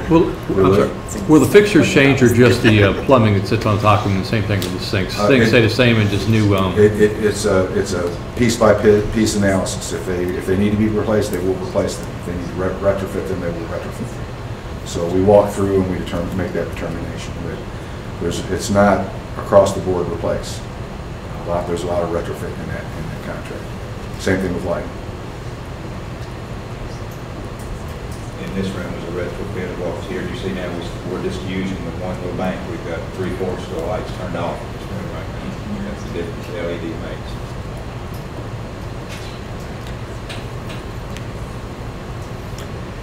I guess the line item is to approve the payment of a BG 17-178. Last month we got a pay request on that, and I didn't see a pay request in this packet. Were we not supposed to get that? Where it's actually been paid, a check? No, a pay the request. list of what we're paying. Yeah. Oh, it wasn't attached to the... No. I didn't, it was, The I didn't. minutes of the I didn't meeting see were it. there, and The schedule was there. the schedule was there, but not the pay, not the I actual apologize. I don't know thing that we're paying. how the that got invoice. absent there. I mean, a breakdown to the contractors of how much was each getting paid? Yes. That wasn't included? No. Apologize for that. I have that. Is it sitting around somewhere? Yeah, I have it right now. Okay. Would you like to see it? Can you actually get us all a copy real quick? That's right now? Yeah, sure. David? With those new copies?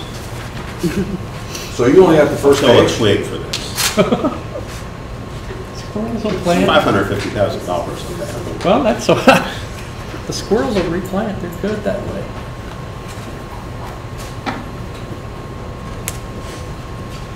Shoot, I'm glad you all missed it. I thought I was the only one who couldn't find it. Do you have power for your laptop? This is the, I tried to plug it in.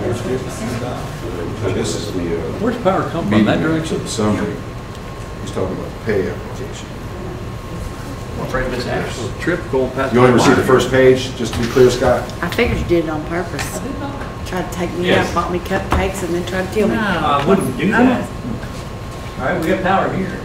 I have power. I'm plugged in over here. I'm battering. We got power there. Huh? Yeah, this is the one I'm plugged into. It's got power. Yeah. There's generally a power strip down there. Yeah, there's a power strip, and it's on, it's got, if you are plugging it in, it's got power that that power strip's plugged into it. Fire marshal's gonna love it, it's daisy chain. I hear nothing. Except for your own things. Did I hear Let me get copies of this one. You heard a nothing. power strip plugged into a power strip? I didn't hear that, did I? I didn't No, hear it. it's not, well, that's why it's not power. Oh, okay. I didn't hear that either. Well, I'll plug in down to Ashton's fancy power strip. You, It's just like, I'm gonna have to. Mine, I don't know. you need power too? You want these or these? No. Yeah, you don't want the ones that start dug in the trash for me. I paid good money for those at K. Roche. I know you did. Trust me, Yeah. I'll eat them. Anybody else want Yes, another I have. cupcake? You need power? Paul? Second page is coming. Another one?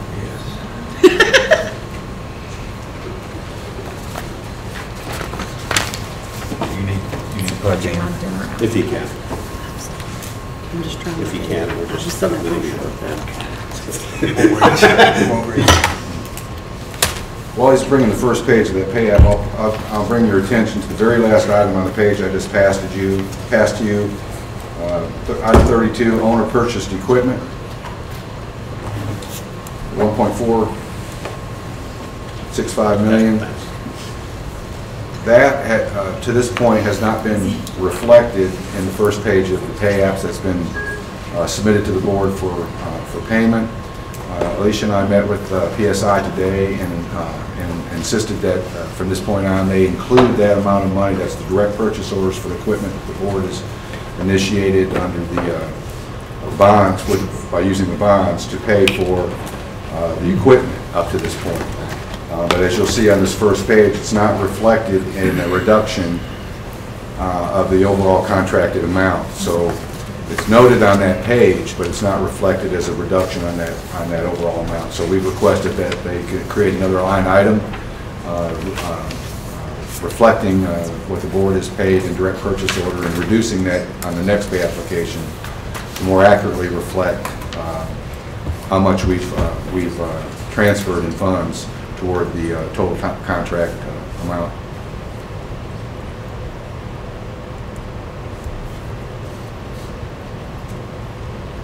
So at this point, we're at about 1.5 million in direct purchase order purchases of equipment.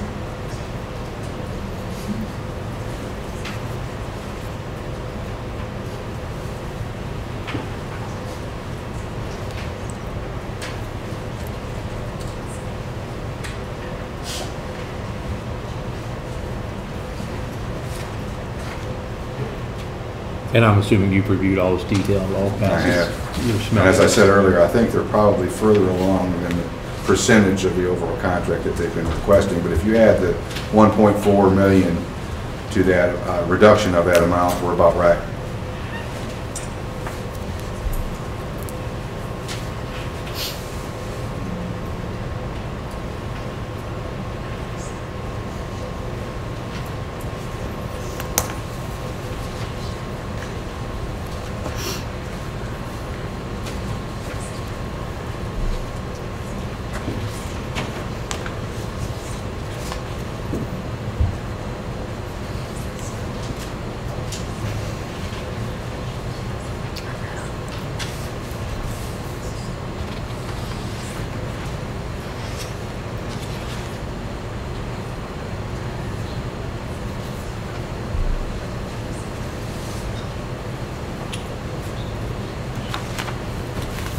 Okay.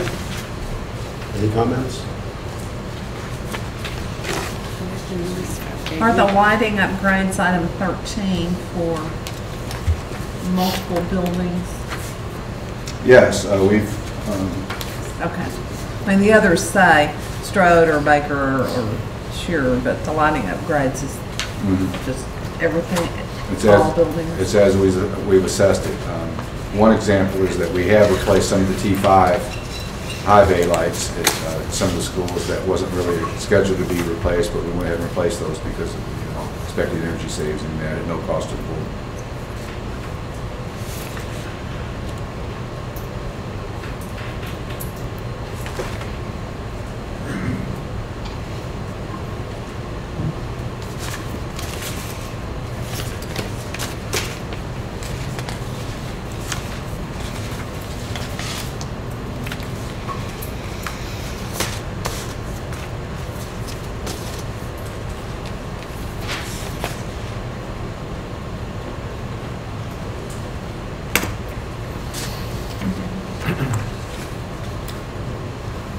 Okay. Any other questions or discussion? Everybody have time to review the documents just passed out?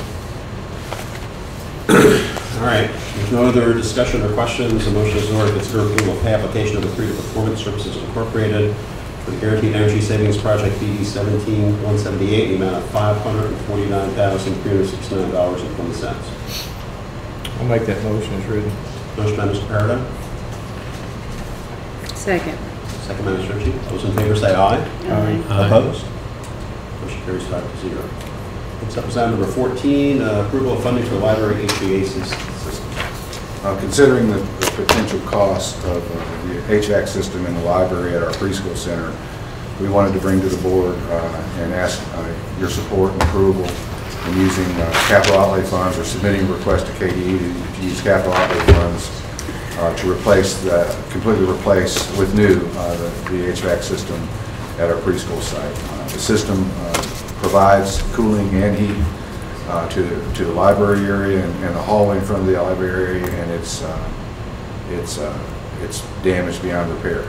Both furnaces need to be replaced, both compressors need to be replaced, the coils need to be replaced, so it's in need of a complete replacement. We asked one of the companies to give us a ballpark of what it would cost to replace that tentatively, and the figure that I have on there that we're asking the board for was that figure, $22,000 some odd dollars. But Is there a reason why we're limiting that? Should we just have it fixed? I mean, I don't see, are we confident it's going to be done for that number? I mean, we've got not to exceed. What if it's 23,001? Well, if it needs to be fixed, it needs to be fixed. I understand. Well, we subsequently got another company did a bid, and it came in at $16,000. So we're pretty confident that the work in a worst case scenario could be done for that amount. That's just focusing, I want to be clear, on the library and that hallway in front of the library. That's the only area that we're talking about here. The remaining classrooms have window units in it. And of course your gymnasium cafeteria doesn't have any air conditioning in that space. So I'm just talking about that library area. Is this like your typical split system or something like that? This, no, it's a two furnace, two compressors, coils over the compressors. It's a standalone unit. About how many tons would 10. air conditioning? 10 tons? 10 tons. So just for the library, what other, just the library area is all it heats and cools? That's correct. That hallway down. That front hallway, it includes a little mini split that splits off of that unit to cool the hallway going, that little short hallway there in front of the building. But that's just that area. It has its own independent HVAC system. And does this go on the roof? No, it's in a mechanical room and behind the building where the mobile unit is, the mobile trailer unit. Mm-hmm. On that wall, there's a door that goes in the side, and there's a mechanical room, and that's where that's located in. So like looking down in the future, if we weren't at that location, potentially you could move that unit somewhere else. Oh, I don't know. I guess you probably could. I don't know if the buyers would appreciate it. That's the area that size possible. Yeah. That would be. And it's probably the new unit's more efficient than the old unit? Oh, absolutely. Yeah, it'll be a high efficient unit. This unit we're anticipating is 19, 20 years old. Lots been done since then.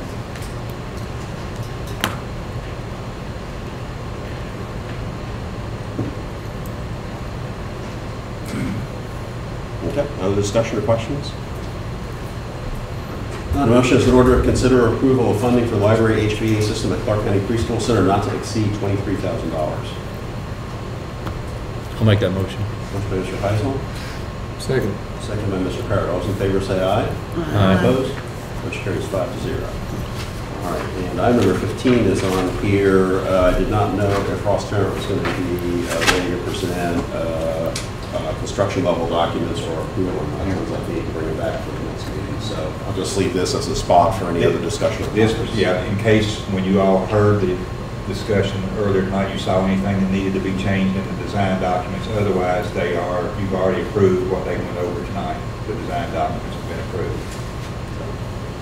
This was just put on there in case you saw something that you felt needed to be changed tonight, to give you an opportunity to reapprove those design documents. Seemed like the biggest changes that have occurred are over in the gym, from what we saw back in March till now. How so? I mean, there was a lot of floor plan changes in the gym. So do we need to reapprove that again, or they were approved back in several months ago? Yeah, he said they were already at KDE Yeah. being reviewed. Yeah, KDE's already looked at those and they're supportive, and there's really no need to, And unless you have a significant change. And if the floor plan's tweaked, they don't need to re-see them again every time That's correct. something's redrawn. That's correct. Right now, you're good to go unless there's something substantial you want to KDE is looking at things like capacity, square footage. Do you have enough, are your aisles big enough? Do you have enough square footage to meet your capacity as if it's the size of the school? That's the kind of stuff that's Right. So once the design's over, they actually get to see the construction documents before they go into it. So if there's any changes in 2026. Those will be in August, he said. So there's no additional action we need to take on item 15 right now.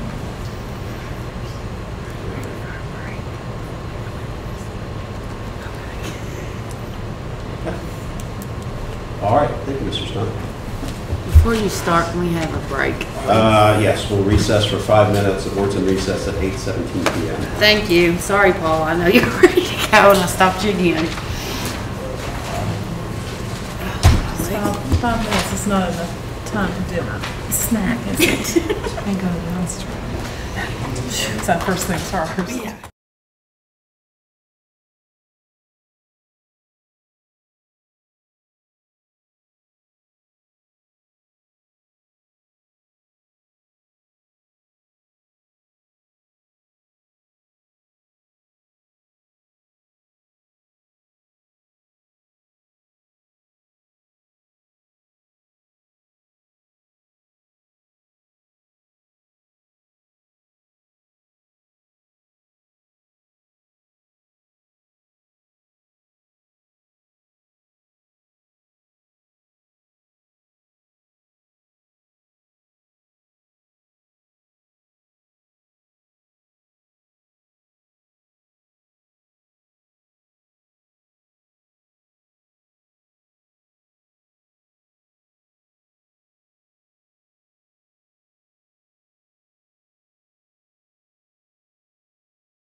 everybody's ready. The board is back in session at 8:24 p.m. I guess first I'm going to enter boards of business. We'll wish Miss Ritchie a happy birthday. I'm not going to sing. Thanks. Thanks. All right. Next up, under item number 16, consider approval of superintendent contract extension. I asked Mr. Elkins to draft. We had a work session about this. What was it, last week before? And asked Mr. Elkins to draft some addendum to the current contract, because we agreed that that was the best way to do this legally. So he came up with 2 amendments. The first amendment is an extension agreement, which basically just extends the term 1 year through June 30th, 2019. So basically it does that. So the second amendment changes the salary, and let's see, he left the numbers blank because there was still some discussion as of the end of last work session on that. And let's see, modification compensation of superintendent's base annual salary is set forth in the contract employment superintendent dated January 19, 2016 in section 4. Shall be modified to read as follows: beginning on the date of the board's approval, this addendum shall be blank, and the board shall reimburse the superintendent the lesser of blank or 12.85% of his annual salary for KTRS withholdings applicable to his retirement. So I think that's substantively what we agreed to. We just need to fill in the blanks. So there was some discussion about what Paul's true salary is right now, whether it was $123,800, which was stipulated in the contract, or whether there were some step increases and across the board increases which applied to him. And I think the answer, the correct salary is $127,568.01. Is that correct, Scarlett? That took into effect that what you did in mid-year last year. Okay. What's that amount again? I'm sorry. $127,568.01. And we can approach this by taking 2 separate bites of the apple. We could talk about doing an extension of the term, and then we can move on to a discussion as to changes in pay rates or reimbursements or something like that. Do I understand that correctly? We can parse this into 2 votes. That's what I think. Or 2 discussions. Okay. We'll talk about the extension first. So this extends the current contract 1 year through June 30th, 2019. Let me ask you a question. I don't have it right in front of me. Perhaps I should have, but I think just the plain reading of them suggests that the amendment would come first, and then the extension, I think, makes reference to that and says, including amendments, to the earlier agreement dated such and such. Right. Okay. So I think the amendment comes first. Okay, so the amendment comes first. So amendment is on the table. The amendment that has various terms is what you're saying we need to do first. That's what I think. So when did we decide to extend the contract? We discussed that. We haven't voted on it yet, but we discussed that at the last So meeting. wouldn't we have to have a contract to amend before we actually? You have one to amend right now. There's a contract in place, and what you're doing is amending that contract. Correct. The one that's in effect now is June 30th, 2018. Okay. So when we take a bite at the first part of the amendment, this is just talking about the time frame that exists right now, and whether we want to make any changes to I that. think it's just about compensation. The amendment's about compensation, and then the extension, should it be approved, would extend the contract as amended, should you actually amend it.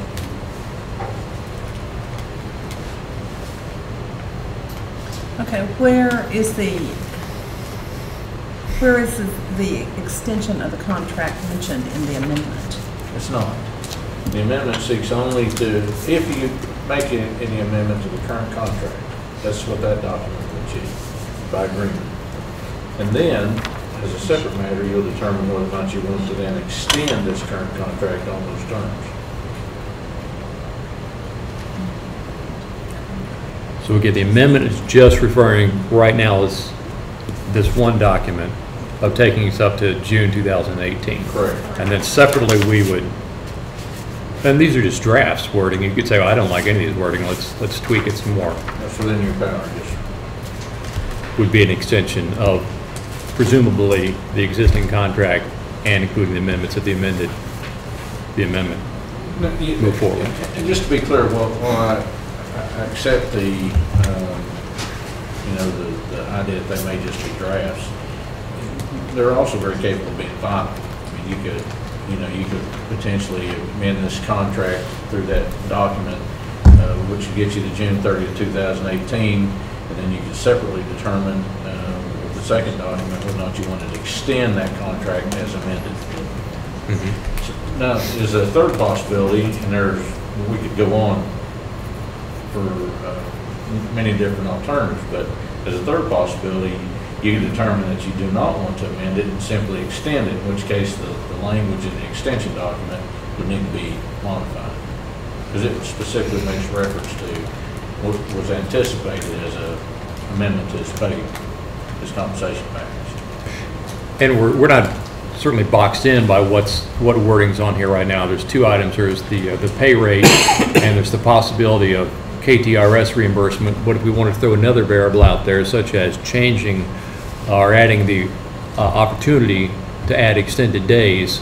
That's something else we can have a discussion about, and potentially could craft wording that would be legally acceptable and pass that, or we could go along with something that has a general outline of what that wording might be, and then leave it to you to fine tune the exact wording on it.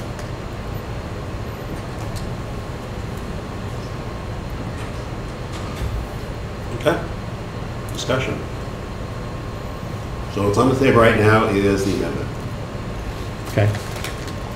So you need a motion to even go. Well, I have a blank here which needs to be filled in. I have several blanks which need to be filled in. I don't know, but I'm saying you gotta do the amendment before you can fill any blanks, right? Well, no, you gotta fill blanks in on the amendment, then you gotta vote on the amendment. You gotta have You had to agree to, okay. So if we didn't want to change any of the pay terms, we don't even need this amendment. Right. Okay. But if we do it, this is our vehicle to do that. Correct. This is the draft so far. Well, I'd like to throw out for consideration the concept which we've bannered around, and I don't know if we've had enough time to fully evaluate it, is right now you're on a superintendent, you're on a 240-day contract. How many, whether we could give us a holding place to give us the option to add additional days to that as may be needed in the future. Have you had any chance to think about whether that's language that we could craft on there, either put a holding place and say that at the board's discretion in the future, this might be item number C, the superintendent could be granted additional days. How many days are available to be granted? Well, I think we're at 240 and the maximum would be 260. Would that be that'd be the parameters of the playing field? So, whether we could whether we're permitted to put language in there, draft language that would give us the ability to do that in the future, and we could then come back at a later point in time, let's say 6 months from now, and say we'd like to grant 10 days, or do we need to go ahead and, if we wanted to bring that subject into the terms of the contract, we need to go ahead and specify that? And if that's the case, can we limit it just to the current year that goes through 2018, or do we need to add those days for both years? How much flexibility do we have there? Well, I think you have the flexibility to,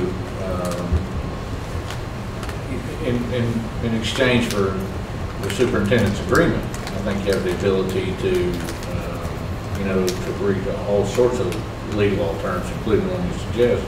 But I also think that you could leave that for another day and simply amend your contract, whether it be the extended contract or the current contract, depending on when this comes up. And if I understand the calculation of extended days correctly, let's say we wanted to add 10 extended days. The effect of that is that you would take the current rate divided by 240 days, come up with a daily rate, multiply that times 10, and that's what's granted. I mean, that would be sort of a parallel construction of how that's handled. In exchange for 10 more days of work. I mean, that's okay. I understand. Then part two, educate me how I know we have 260-day contract people out there right now, which... Can you say what positions or not? Oh yeah, it's your full-time custodians are 260, your maintenance people are 260, and some of your transportation transportation repair people in 260. Okay. That's about it. Receptions. Yeah, the receptionist here at central office. Okay. But- By cabinet level people, you know, 240 or whatever. 240. Okay. So at 260, so that's 52 times 5. That's 260 days. So that's working every day out of the year, but those folks also are granted They typically get 2 weeks vacation paid time. vacation. So it, to make sure I understand correctly, they're, on paper, they're granted 260 days, but they get 2 weeks vacation And 8 holidays. and the holidays. And in looking at some of the other superintendent contracts around our great Commonwealth, they specify the number of vacation days. But we had the option, again, back to my example, an extreme case of saying we want to bump it up to 260 days, but grant 3 weeks worth of vacation. Does that Paid vacation. paid vacation within that 260 days? It sounds like an odd concept, but does that happen all the time? I don't know. I'm sure it does. I mean, there's some pretty elaborate pay packages for superintendents Okay. out there. Well, not really. Perhaps just complex we'll describe this as, because it seems odd just from the face of it to say you could have 260 days and 2 weeks vacation.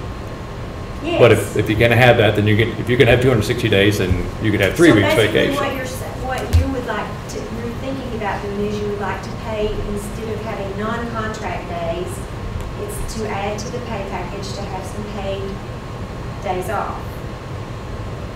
Right now, 240-day people, you have 20 days that you just don't work and you don't get paid for it. But you're wanting to pay for days off, and I think that's a great way to compensate. So again, And I think they do that in Fayette County a lot. I don't know about other places, I'd have to look. so again, Just on my part, I think that's only subject to the agreement that you reach. I don't think you're strapped with any legal requirement there. It just sounds like a pure contract term. It would just be board approval. so then, back to the example, let's say we added 10 days to it. So that would be 250 days contracted, and then we could then, this is just a concept for discussion, we could grant 10 days worth of vacation, and in practice, that would leave you at exactly the same place in terms of the number of days you're actually working within the calendar year. But in reality, because those 10 days were going to be paid at the additional rate, that is a vehicle to increase your compensation. And the reason I bring this up is the way we structure this has certain impacts on your pay. At some point in time. What dadgummit, eventually you get to retire. And you know, there's a lot of regulations and how the pay calculations are determined. And it seemed like from the board standpoint, if we can come up with a scenario that has the same cost to us, but might be a benefit to you at your retirement, then if I was you, I would want the board to choose that second option. But aren't you saying that both options are the same? Well, they're the same to us, but they won't be the same to him after he retires. Because my contributions to the retirement would be 200, the salary of 250 days versus the salary of 240 days. I would be contributing more to KTRS for my retirement. If I understand a question I posed to KTRS correctly, if, let's just say, for example, we decided to increase your pay by 5%. KTRS would say, hold on just a second, when we're doing a calculation of your final pay, we're not going to include that. So you do not get the benefit of that 5%. You get to pay. You get to pay. Yeah, you get to. I can't get any more of an increase than the teachers get. That's right. I can't count any more of an increase toward my retirement than the raise that the teachers are getting. So if they're getting, if it's 2%, then anything more than a 2% raise for me, I cannot count that toward my retirement. Even if part of it is through additional days? Additional days can. The additional days is the vehicle that allows us to do that. And And that that, allowed my contract to be amended and my, yes. and that's why I'm proposing that as a scenario to be bantered about. Because I think we could craft it so, if we could agree upon a number we thought was fair to increase his compensation on a fixed amount, then we could potentially craft it by doing it through extended days combined with granting vacation days, puts the board and the taxpayers in the same spot, helps out Mr. Christie.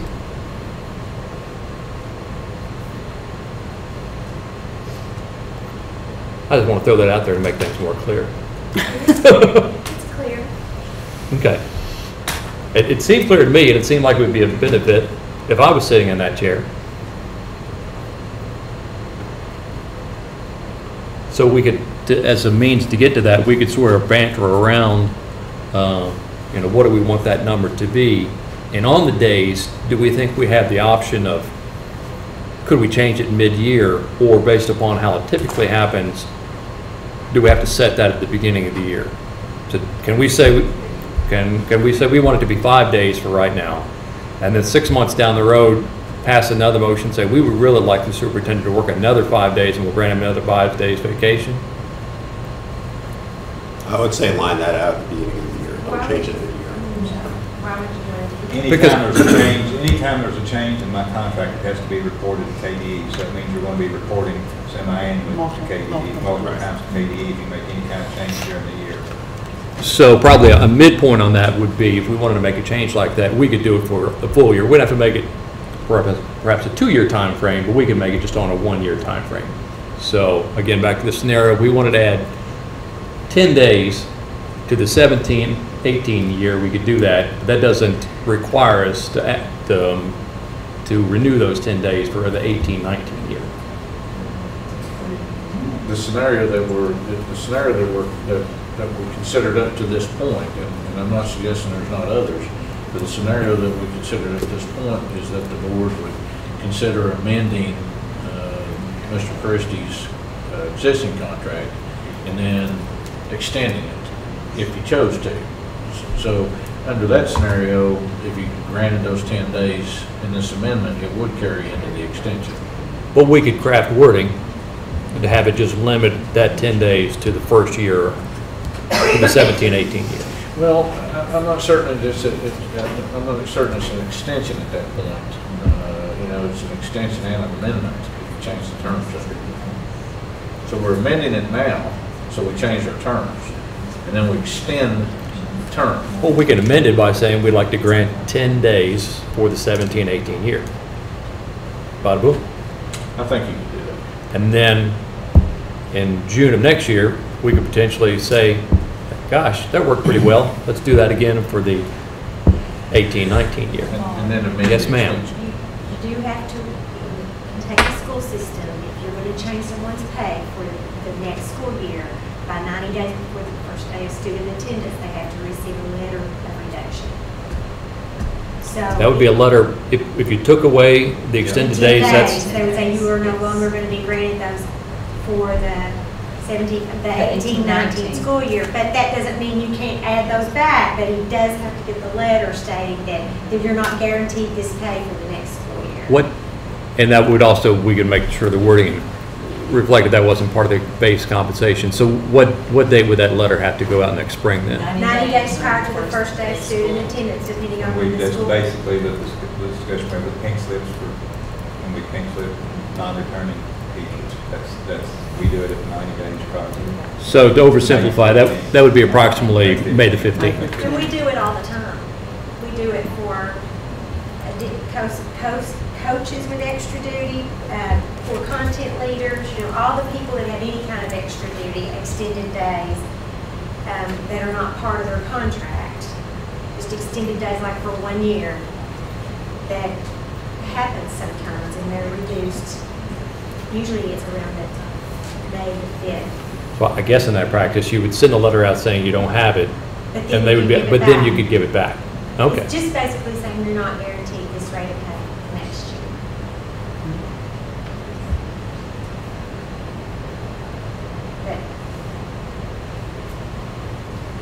So you're not really changing the contract, you're adding extended days, sort of like, or you're adding them 2 weeks of paid vacation for 1 year with no guarantee in the next year.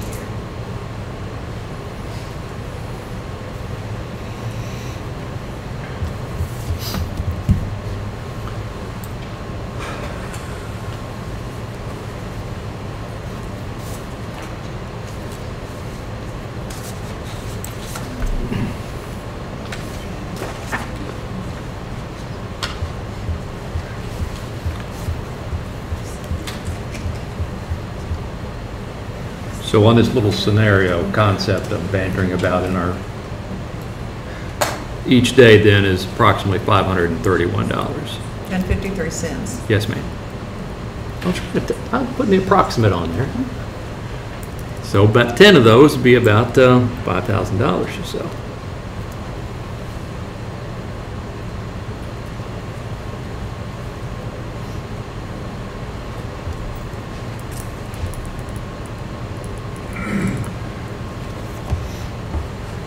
On the subject of the KTRS reimbursement, is that something that, again, can be limited to 1 year, or do you foresee that we would have to do that reimbursement on the full 2-year potential time frame we're talking about?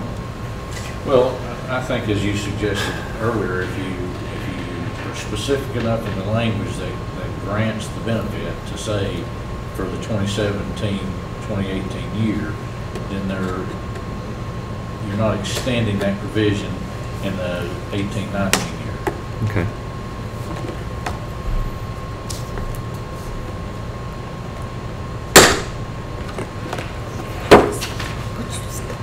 I can't help it. I'm starving over here. You got all those things. That's what I'm doing. Everybody heard me. Did you not go to Arby's with me? Nope. Not tonight, I didn't. I was at the dentist. Because there was a rough group over there.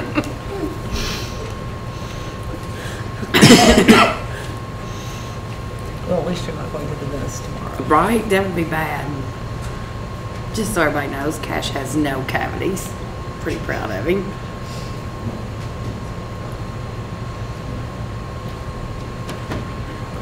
So the full 20 then would be $10,630.66.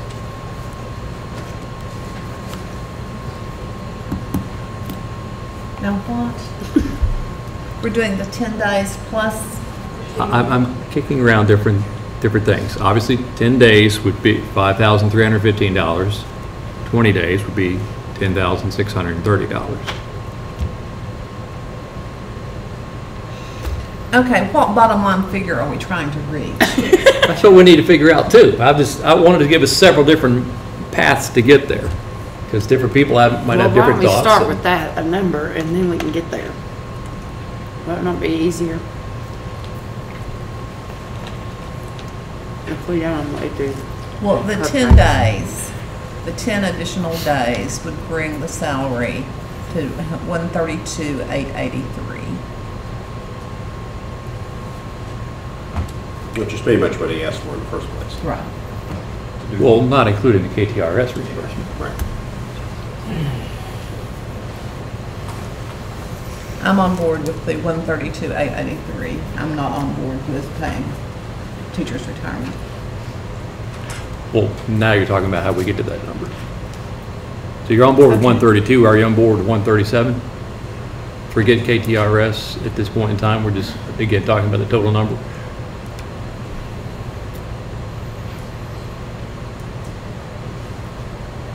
Knowing that the pay path includes, what, 3% or something like that, and if we did KTRS, then there's no additional we have to pay. Well, I guess 3%, yeah, 3%. We pay 3% as the employer. He pays in 12.855% as the employee. Right, but there's not Social Security. Is there Medicare too? Medicare 1.45%. Okay, so it's 3% plus 1.45%. There's probably also a small workers' compensation percentage. Not at his level. Really? Not for state. Well, I think it's probably got to be so small it's not even worth discussing. That would be $138,198 if you're doing the 10 days.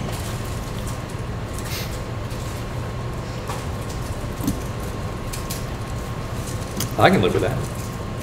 If 10 days, then in fairness to him, add 10 days worth of vacation time.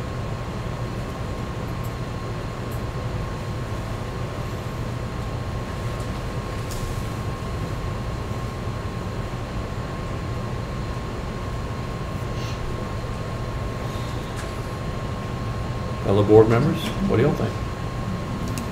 Make a motion, I'll vote. Well, do you need, Do we need to ask Mr. Christie? What, I don't know what you got on the table right now. What we're discussing at this point in time is to try to take this into pieces, and maybe we can wrap it all up together to see what part gets approved. Is a proposed motion to for the 2017-2018 fiscal year grant you 20 extended days and 20 days of vacation. No. That's 40 days. You don't have that many days to work with. Yeah, maximum's 260, so.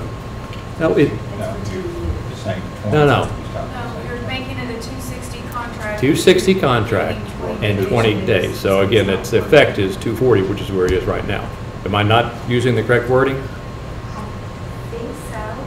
Are you saying, you're saying 10 paid vacation days? He was saying 20 paid vacation days. 60-day contract, you saying Yeah. 260-day contract with 20 days vacation. That's right. And that puts you at the 130. So when did the additional extended days come in? As we move from 240 to 260. But if they're all vacation days, when did he work to get any of that? The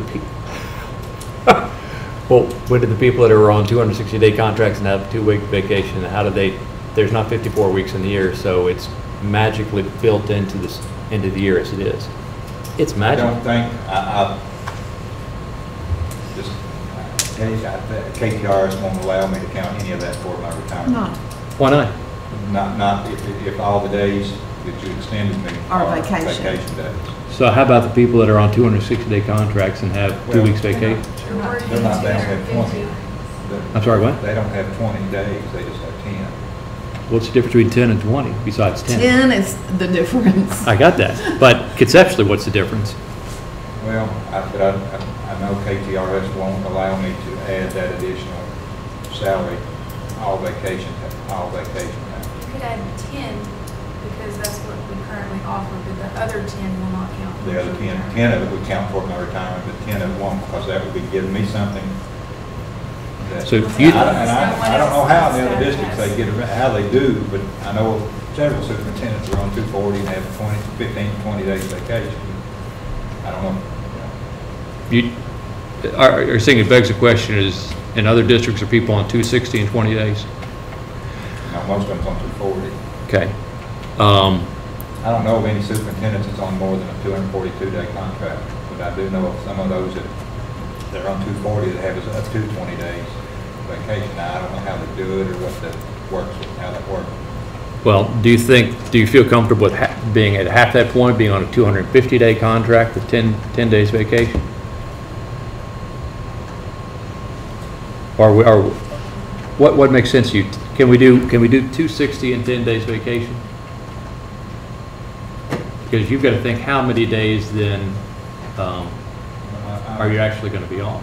I'm working 10 additional days to do that. I'm just adding 10 more days to my. Okay, well then we could do 250 and 10. Or could we? We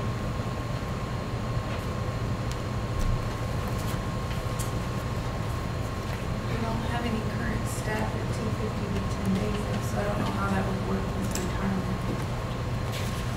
That would be a question of KTRS because we don't have that as a current position doing. Let's pull up Scott County's contract. That's a 260 and 20, I think.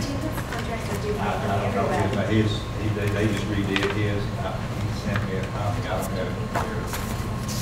Well, I don't have the new one. I've got the old one.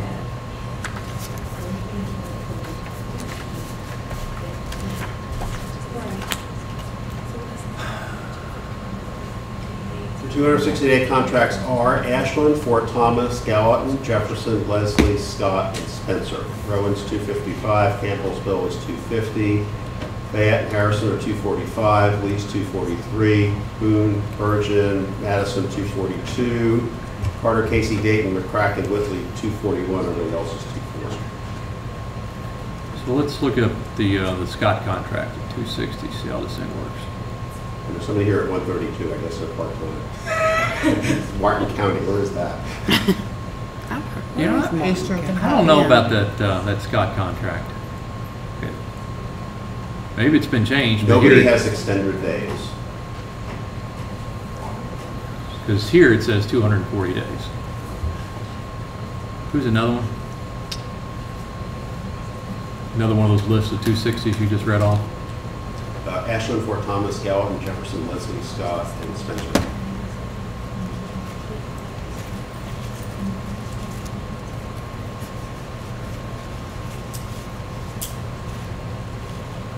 I did not download any of those.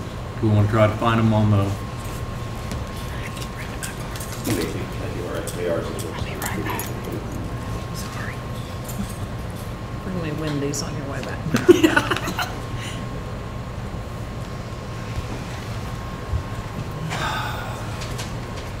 Gordy's chicken nuggets.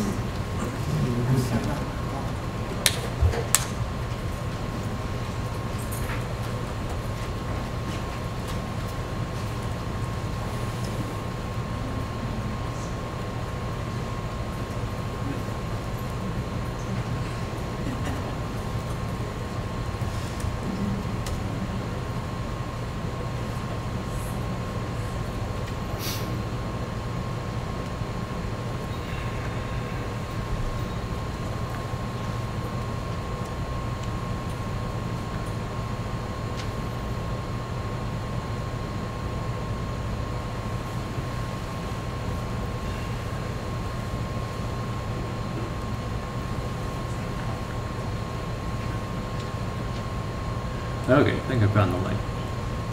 Ashland was one, Ashland Independent. Yes, Ashland is an independent Yeah, district. Ashland is Ashland. Since Ashland's not a county, that's how you jumped right to that, huh? Boyd County. is Gotcha. the- Or maybe it's Ashland's in Green.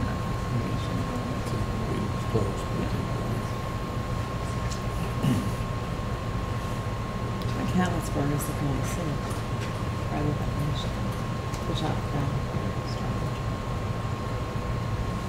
Where'd you get this listing on 2C?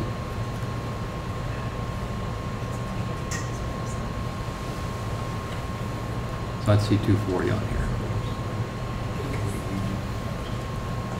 What's another one?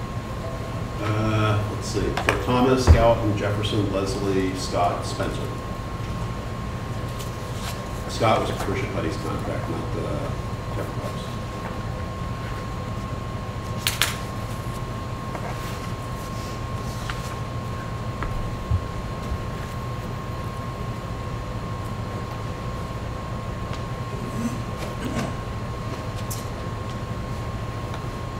All right.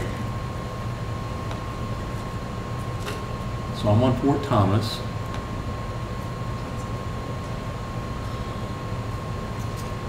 $260 days. Okay, 260 days, the superintendent may take leave, comma, leave equal to that granted to other certified staff, including sick emergency, blah, blah, blah, as well as 20 additional vacation days.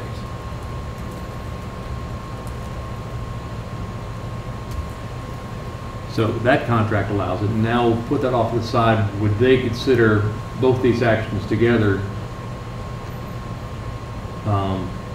to offset or not?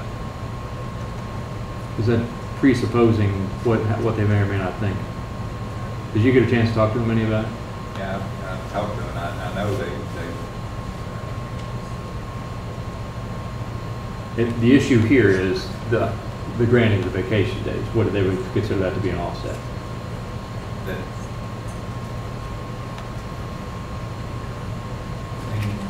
they told me that I would not be able to count more than 10 days.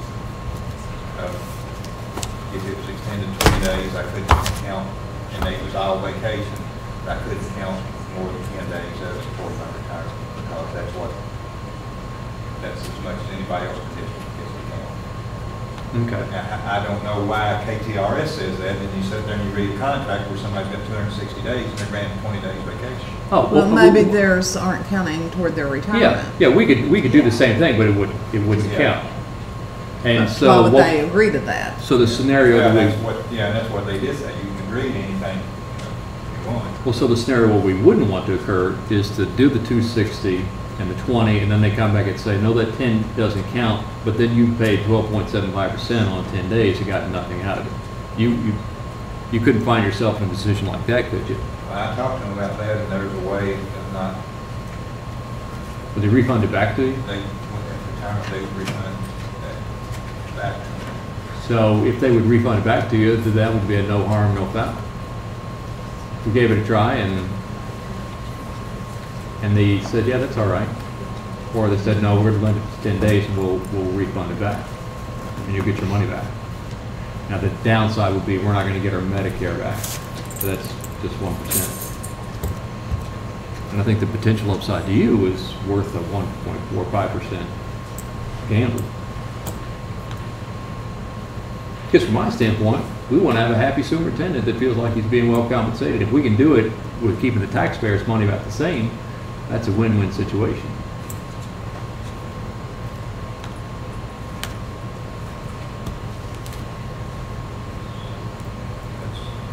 So where are you on it now then? Well, where the discussion is right now, if I perceive it correctly, you would be on a 260-day contract for the next school year. You would be granted 20 days worth of vacation.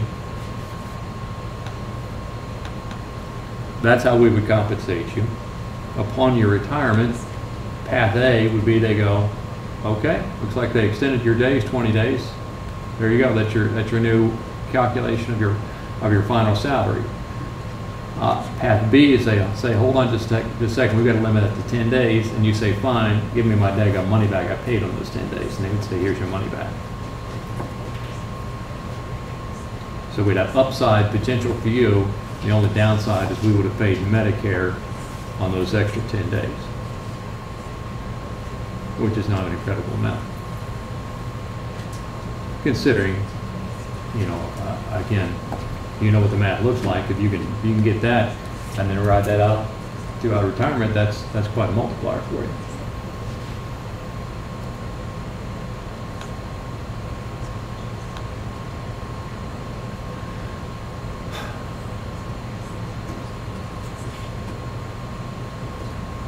Was I not supposed to talk so much on your holiday, on your birthday, I know, Ashley?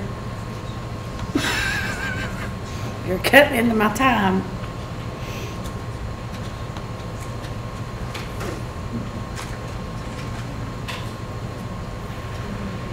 No, you're cutting into board superintendent goals, which I got a little bit upset about at the last meeting because we kind of blew that off. And I think that's an important document. Okay, we've been mired in this superintendent contract discussion for a couple hours now.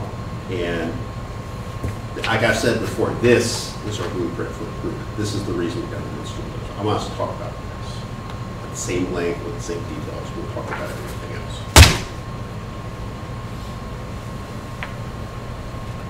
So let's come to a decision.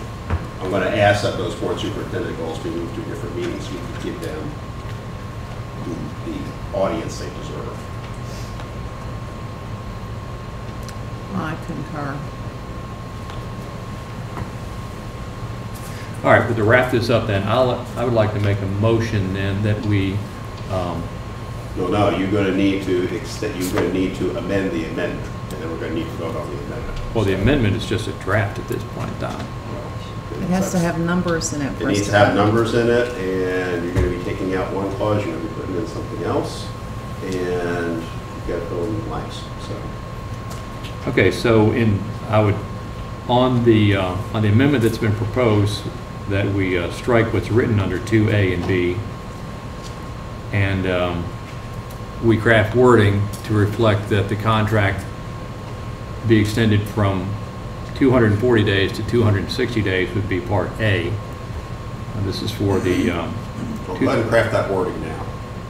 I would like to defer the exact crafting of that wording to our board attorney. And I'd just like an ample opportunity to do it. Okay. I don't mind doing it. I can have it to you by in the morning. I just don't think it wouldn't be within my normal practice to just try to articulate it while I'm sitting here. Okay. I don't blame you for that.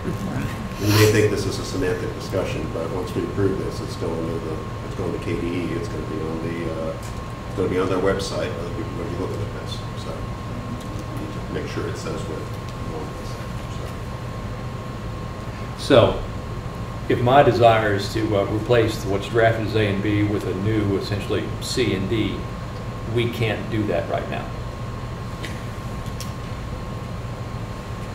Well, I guess if we want to do our best, we can't do it right now. If we just want to make a run at it, you know, we could do something right now, but it wouldn't be, I don't think there's any way that we could argue it would be our best work.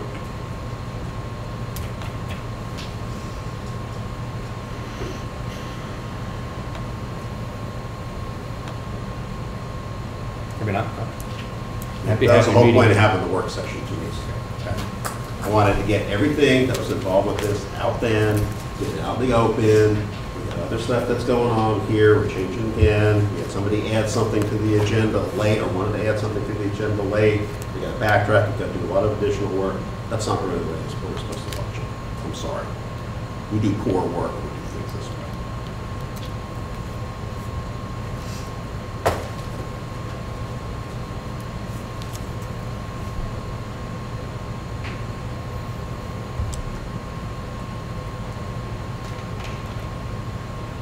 So figure out what we want, tell Mr. Elkins, have him draft it, bring it back and vote on it. Sorry.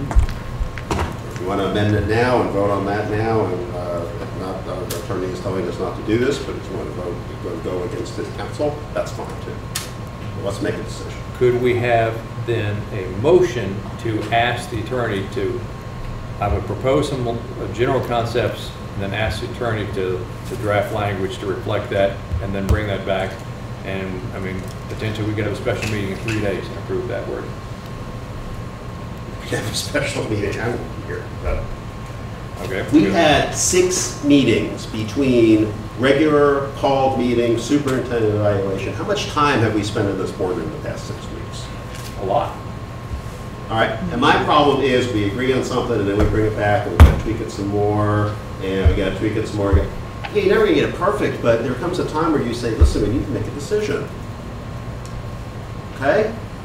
All right, I have other things to do with my life than sit here in this boardroom.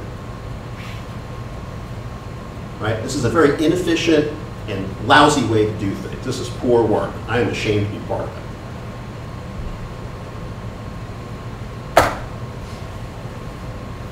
So, let's give Mr. Elkins some terms to work with. Let's have Mr. Elkins bring an amendment back. I think the everybody's okay with the extension agreement, but he's right.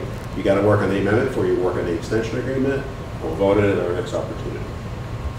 I foresee a special meeting to look at the tax rate, so I'll put it on for that, and we can put Gordy's request about the teacher salary increase on that. My request, I think teacher salaries should be everybody's request. I don't know how you drag that in there. No, it's I'm just inventorying things that we have to get on the next agenda. You know. This is sad though, because Paul asked us not to do this again, to drag it out to another meeting. You can vote on this now and fill in the blanks, and those are your options. So. Well, I mean, I'm happy to take responsibility for not coming to this new and improved idea in a timely fashion. So this is squarely at my feet, but I think it's a better, Does everybody else feel? Better option. I'd be more interested to see how Mr. Christie feels about that, since it's concerning him. We agree it benefits your retirement, which is the whole point. Right, I mean, I think is that something that you're comfortable with, or would you rather something else? What do you think of this? I know you wanted to get an answer tonight. I wanted, I told you that, so that was on the table, and I figured it'd be somewhere between what I asked for and what you all want to do. So, and what you all vote to do, I mean, I don't have a vote on it, so I'll go with whatever you're going with. But would you rather have it out another meeting? Do you like what Scott's proposing better? The first meeting, I don't like doing any of this public. I told you this is uncomfortable. I've been in 12 years. I'm arguing for myself and not for everybody else sitting out there like Mr. Pardo brought up earlier tonight. That's what I'm used to doing, is arguing for the entire district. Right. And not for myself. I've been here 12 years and I've never been in this spot to ask for it. I've never asked for any kind of increase, never. Right. Didn't negotiate a contract, obviously. If we were negotiating a contract, we wouldn't be having some of these discussions now based on what others are getting. But be that as it may, now we're talking about going into a fourth public meeting to hash out terms. And I would agree somewhat with Dr. Kudak. I thought that was the purpose of the work session, was to get all this hammered out, so we can come back into a public meeting and say, make a motion that we do this and this, and we don't spend now going on 55 minutes on it.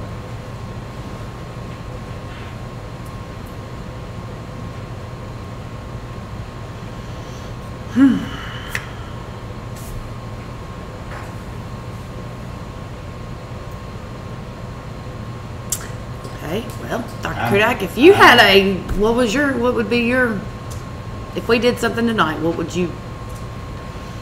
I would ask Paul what he wanted. I think the extra days benefit him more, so. And again, I'm sorry, I didn't think of it earlier. I'm willing to go with whatever the majority of the board wants to do. And so speak up. I already spoke up. I've spoken more than my piece. I just want to go with something that everybody's comfortable with, including Mr. Christie. And I agree with him on dragging it out another meeting. I hate to do that. I understand we need to get it right if we're going to do it. I understand all of that. But I think putting this on 2 weeks from now or whatever, I mean, it's just leaving him in limbo. I don't know about that. I think we've agreed to a lot of the other terms here. I don't think it's likely that anybody's going to go back on any of these other things now. So. Really? I'm happy to meet on Friday this week. I mean, we went back and forth I'm happy for 4 to have meetings. Mr. Elkins, that we would vote on a proposal, a general outline of proposal. You would then sit down and craft specific wording. You would send it to us, give us a couple days to look at it, and we can meet as early as Friday this week in a 10-minute meeting and finish this. I think you could roughly articulate your desires in your motion. I could capture that in the form of a section for this amendment, and then direct the chairperson to sign it. You know, if it meets with his understanding of the board's work. I think you could do that without meeting on Friday. So we would agree on the concept. He would fine tune the wording. If it was acceptable, you could sign it, and then we're done. How about that? We have an amendment here. You're proposing amendment to the amendment, so you need to propose some language that amends the amendment, and we need to vote on that. My proposal, which would need to be further fine tuned. No further fine tuning. This is it. Okay. I cannot. Put it in here. I cannot This is a draft the contract. Words mean things in contracts. Okay. Once this is passed, this goes to the state. Okay. KDE looks at this. The legislature looks at this. There was a big kerfuffle over a superintendent contract a couple of years ago, so people are paying attention to this. Here's what I'm talking about. I give him the general outline. He drafts the wording. The wording it is passed to you, and if you're happy, if you think that wording reflects what was just passed. If you're going to do it that way, I want you to say the wording tonight and then the contract. Okay, then we'll have to have, all right, then we'll have to have a second meeting. Yeah, if you want to direct Mr. Elkins to come up with the language, then he needs time to do that. Then we'll have to have a second meeting. It takes 10 minutes to finish this up. I'm happy to do that also. Not to further frustrate the problem, but I can't do it on Friday. I just throwing Friday out as we need to have a certain number of days. We can make it next Tuesday. I mean, I can easily do it by Friday. I just can't personally be here. We don't have to wait as long as 2 weeks from now. We could do it in if we had agreement on the concept and we just have to fine tune the wording, just to approve the wording, then we could be done with it. Are you leaving, Mrs. Six? I'm leaving. I'll get that. I'll get it.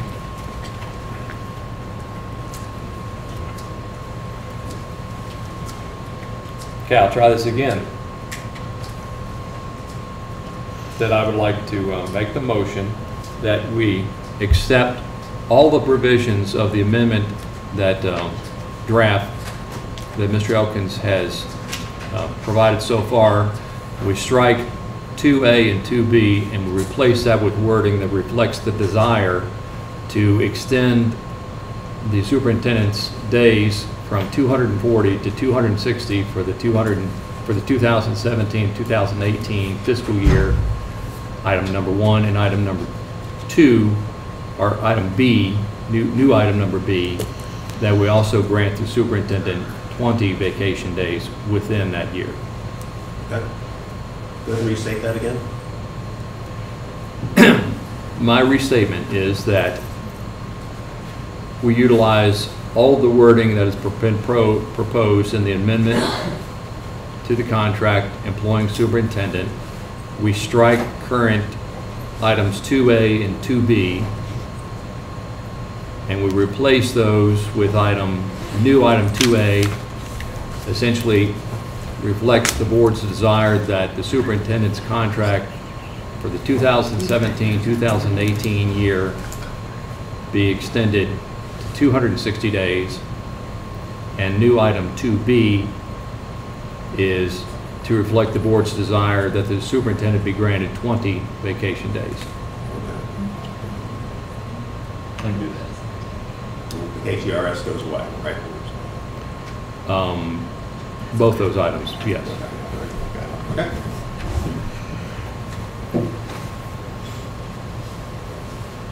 Is everybody okay with that?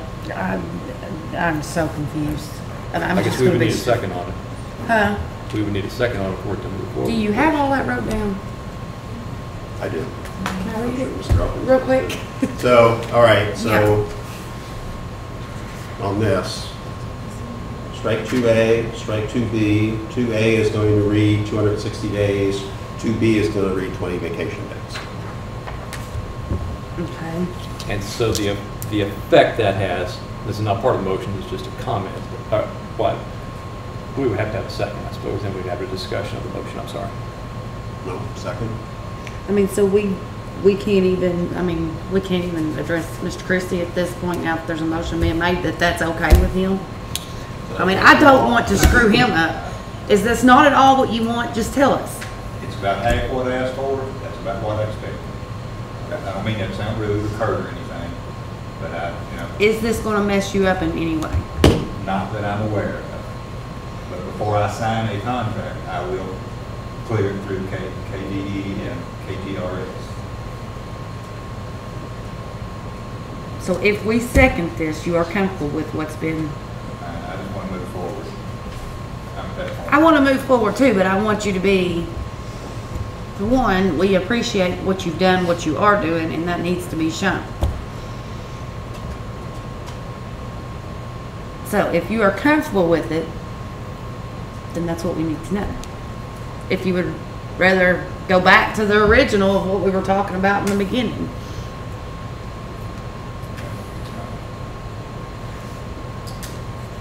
Just move forward, let's go with it, go. Be done. We could do it with compensation. That would be this daggum cupcake here. I'm trying to add icing on the top. I know, I understand that. I understand that you go around things. I get that. I'm with you, Scott. I'm not upset at you. I'm not anything. I want to make sure Mr. Christie's satisfied with what we're doing. That is my only thing that I'm asking. And I don't know what Gordy's take on it is, but.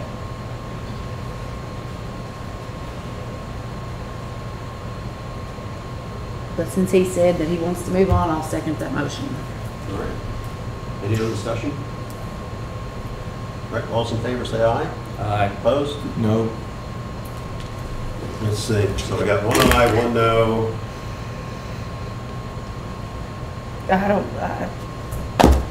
I guess. Okay. I've never been so confused about what's wrong. I just vote no. Why did you vote no? Is there something you want in there? Okay. All right, I'll vote yes. So that's Kudak, yes. Ritchie, yes. Heisel, yes. Parado, no. Hicks, out. Okay. All right, where's your marching orders? Good luck. So we've agreed that you're going to bring that back to me with those provisions, and if I'm okay with that, and I think it represents this discussion, we'll sign it, correct? That's what I think. Okay. Then I guess if you If you don't, then we'll have to call a meeting, chit chat before that. Yeah, I don't bring it back. Okay. Okay. All right, so that's the amendment. How about the extension? I'd like to make a motion that we extend the superintendent's contract for one additional year as. You can just say you'd adopt the extension of contract employee superintendent as provided by Mr. Rogers.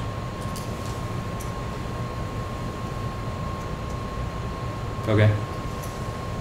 So motion on the table by Mr. Heisel. Is there a second? Second. Second by Mr. Ritchie. Those in favor say aye. Aye. Opposed? All right, motion carries 4-0 with the 6 pass. All right. As soon as you get that to me, I will take a review on that and sign that. I could probably sign the, well, no, I can't sign the extension until the amendment's done, so. I'm sorry. I can't sign the extension until the amendment's done. There weren't any changes on the extension, so. All right, I'm going to table 17 until the board is actually in a frame of mind to talk about student improvement and achievement. Does anyone hear anything off the consent agenda separately? Is number 31 usually done separately? Yes. Okay. So the items to be considered to be acknowledged or approved on the consent agenda is item number 18, acknowledge 504 ARC chairperson list for 2017-18. 19, acknowledge data security breach notification of best practices. Item 20, approval of employee leave of absence. Item 21, acknowledge notice of personnel action report. Item 22, acknowledge monthly energy report. Item 23, acknowledge cash position report. Item 24, acknowledge Clark County Clerk's motor vehicle tax report. Item 25, acknowledge the Clark County Sheriff's report. Item 26, acknowledge the monthly financial report. Item 27, acknowledge general fund budget summary report. Item 28, acknowledge the contingency budget report. Item 29, acknowledge the balance sheet report. Item 30, acknowledge SBDM minutes. Motion is in order to acknowledge or approve all those items. I'll make that motion. Motion by Ms. Ritchie. Second. Second by Mr. Paradol. Those in favor say aye. Aye. Opposed? Motion carries 4-0 with the 6 absent. Motion is in order to authorize payment of salaries to accounts payable. Do we need to make a motion to excuse Ms. Hicks for leaving? You can. Actually, let's do it after the consent agenda if you want to do That's that. fine, I just didn't know when I need to do it. Okay. All right, so a motion is in order to authorize payment of salaries to the accounts payable. I'll make that motion. Motion by Ms. Ritchie.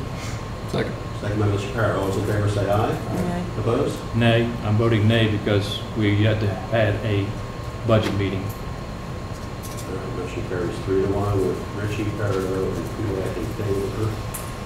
Heisel opposed. Hicks absent. Motion is in order to excuse Ms. Hicks. I'll make that motion. Second. I'll second it. Thank All those in you. favor say aye. Aye. Opposed? Nay. All right, motion fails 2-2 with Ritchie and Kudak in favor, and Heisel and Dardo opposed. When we're talking about excuses, I noticed I wasn't excused from the work session on this. You all know how to work, and it's usually customary for us, if we have a legitimate excuse that we're not going to be at meetings, it's customary to ask for an excuse. So I'll just throw that out. Mr. Parado was absent from a meeting. He was excused at the meeting. Standard procedure here unless somebody is not here on purpose. So. Usually, like, I'll text Ms. Hicks or something, just let somebody, and then she'll make the motion for me. It's how we've always done. I don't know. I mean, that's how I'll You're ask just her. not going to show up and you don't tell anybody where you are. That's different. Right, yeah. You know you have to work. I'm out of town. I can't attend the meeting for a reason. That's why I consider that as customary. Yeah, I honestly forgot you'd said you I would couldn't. appreciate that That's cool. is extended to me. Is that something we could do at this point in time, or would that have to be Because put we on gotta the approve the agenda? minutes. How does that work? Or should it have been done at Should that have meeting? been done at that time. All right, motion is in order to return to closed session for litigation hearing for KRS 61.810 subsection 1 subsection C. Discussions for proposed or pending litigation on, against, or on behalf of the public agency. I'll make that motion. Motion by Ms. Ritchie. Second. Second by Mr. Carroll. Those in favor say aye. Aye. Opposed? Motion carries 4-0 with the 6 absent. Board is in closed session at 9:23 p.m. That was fun.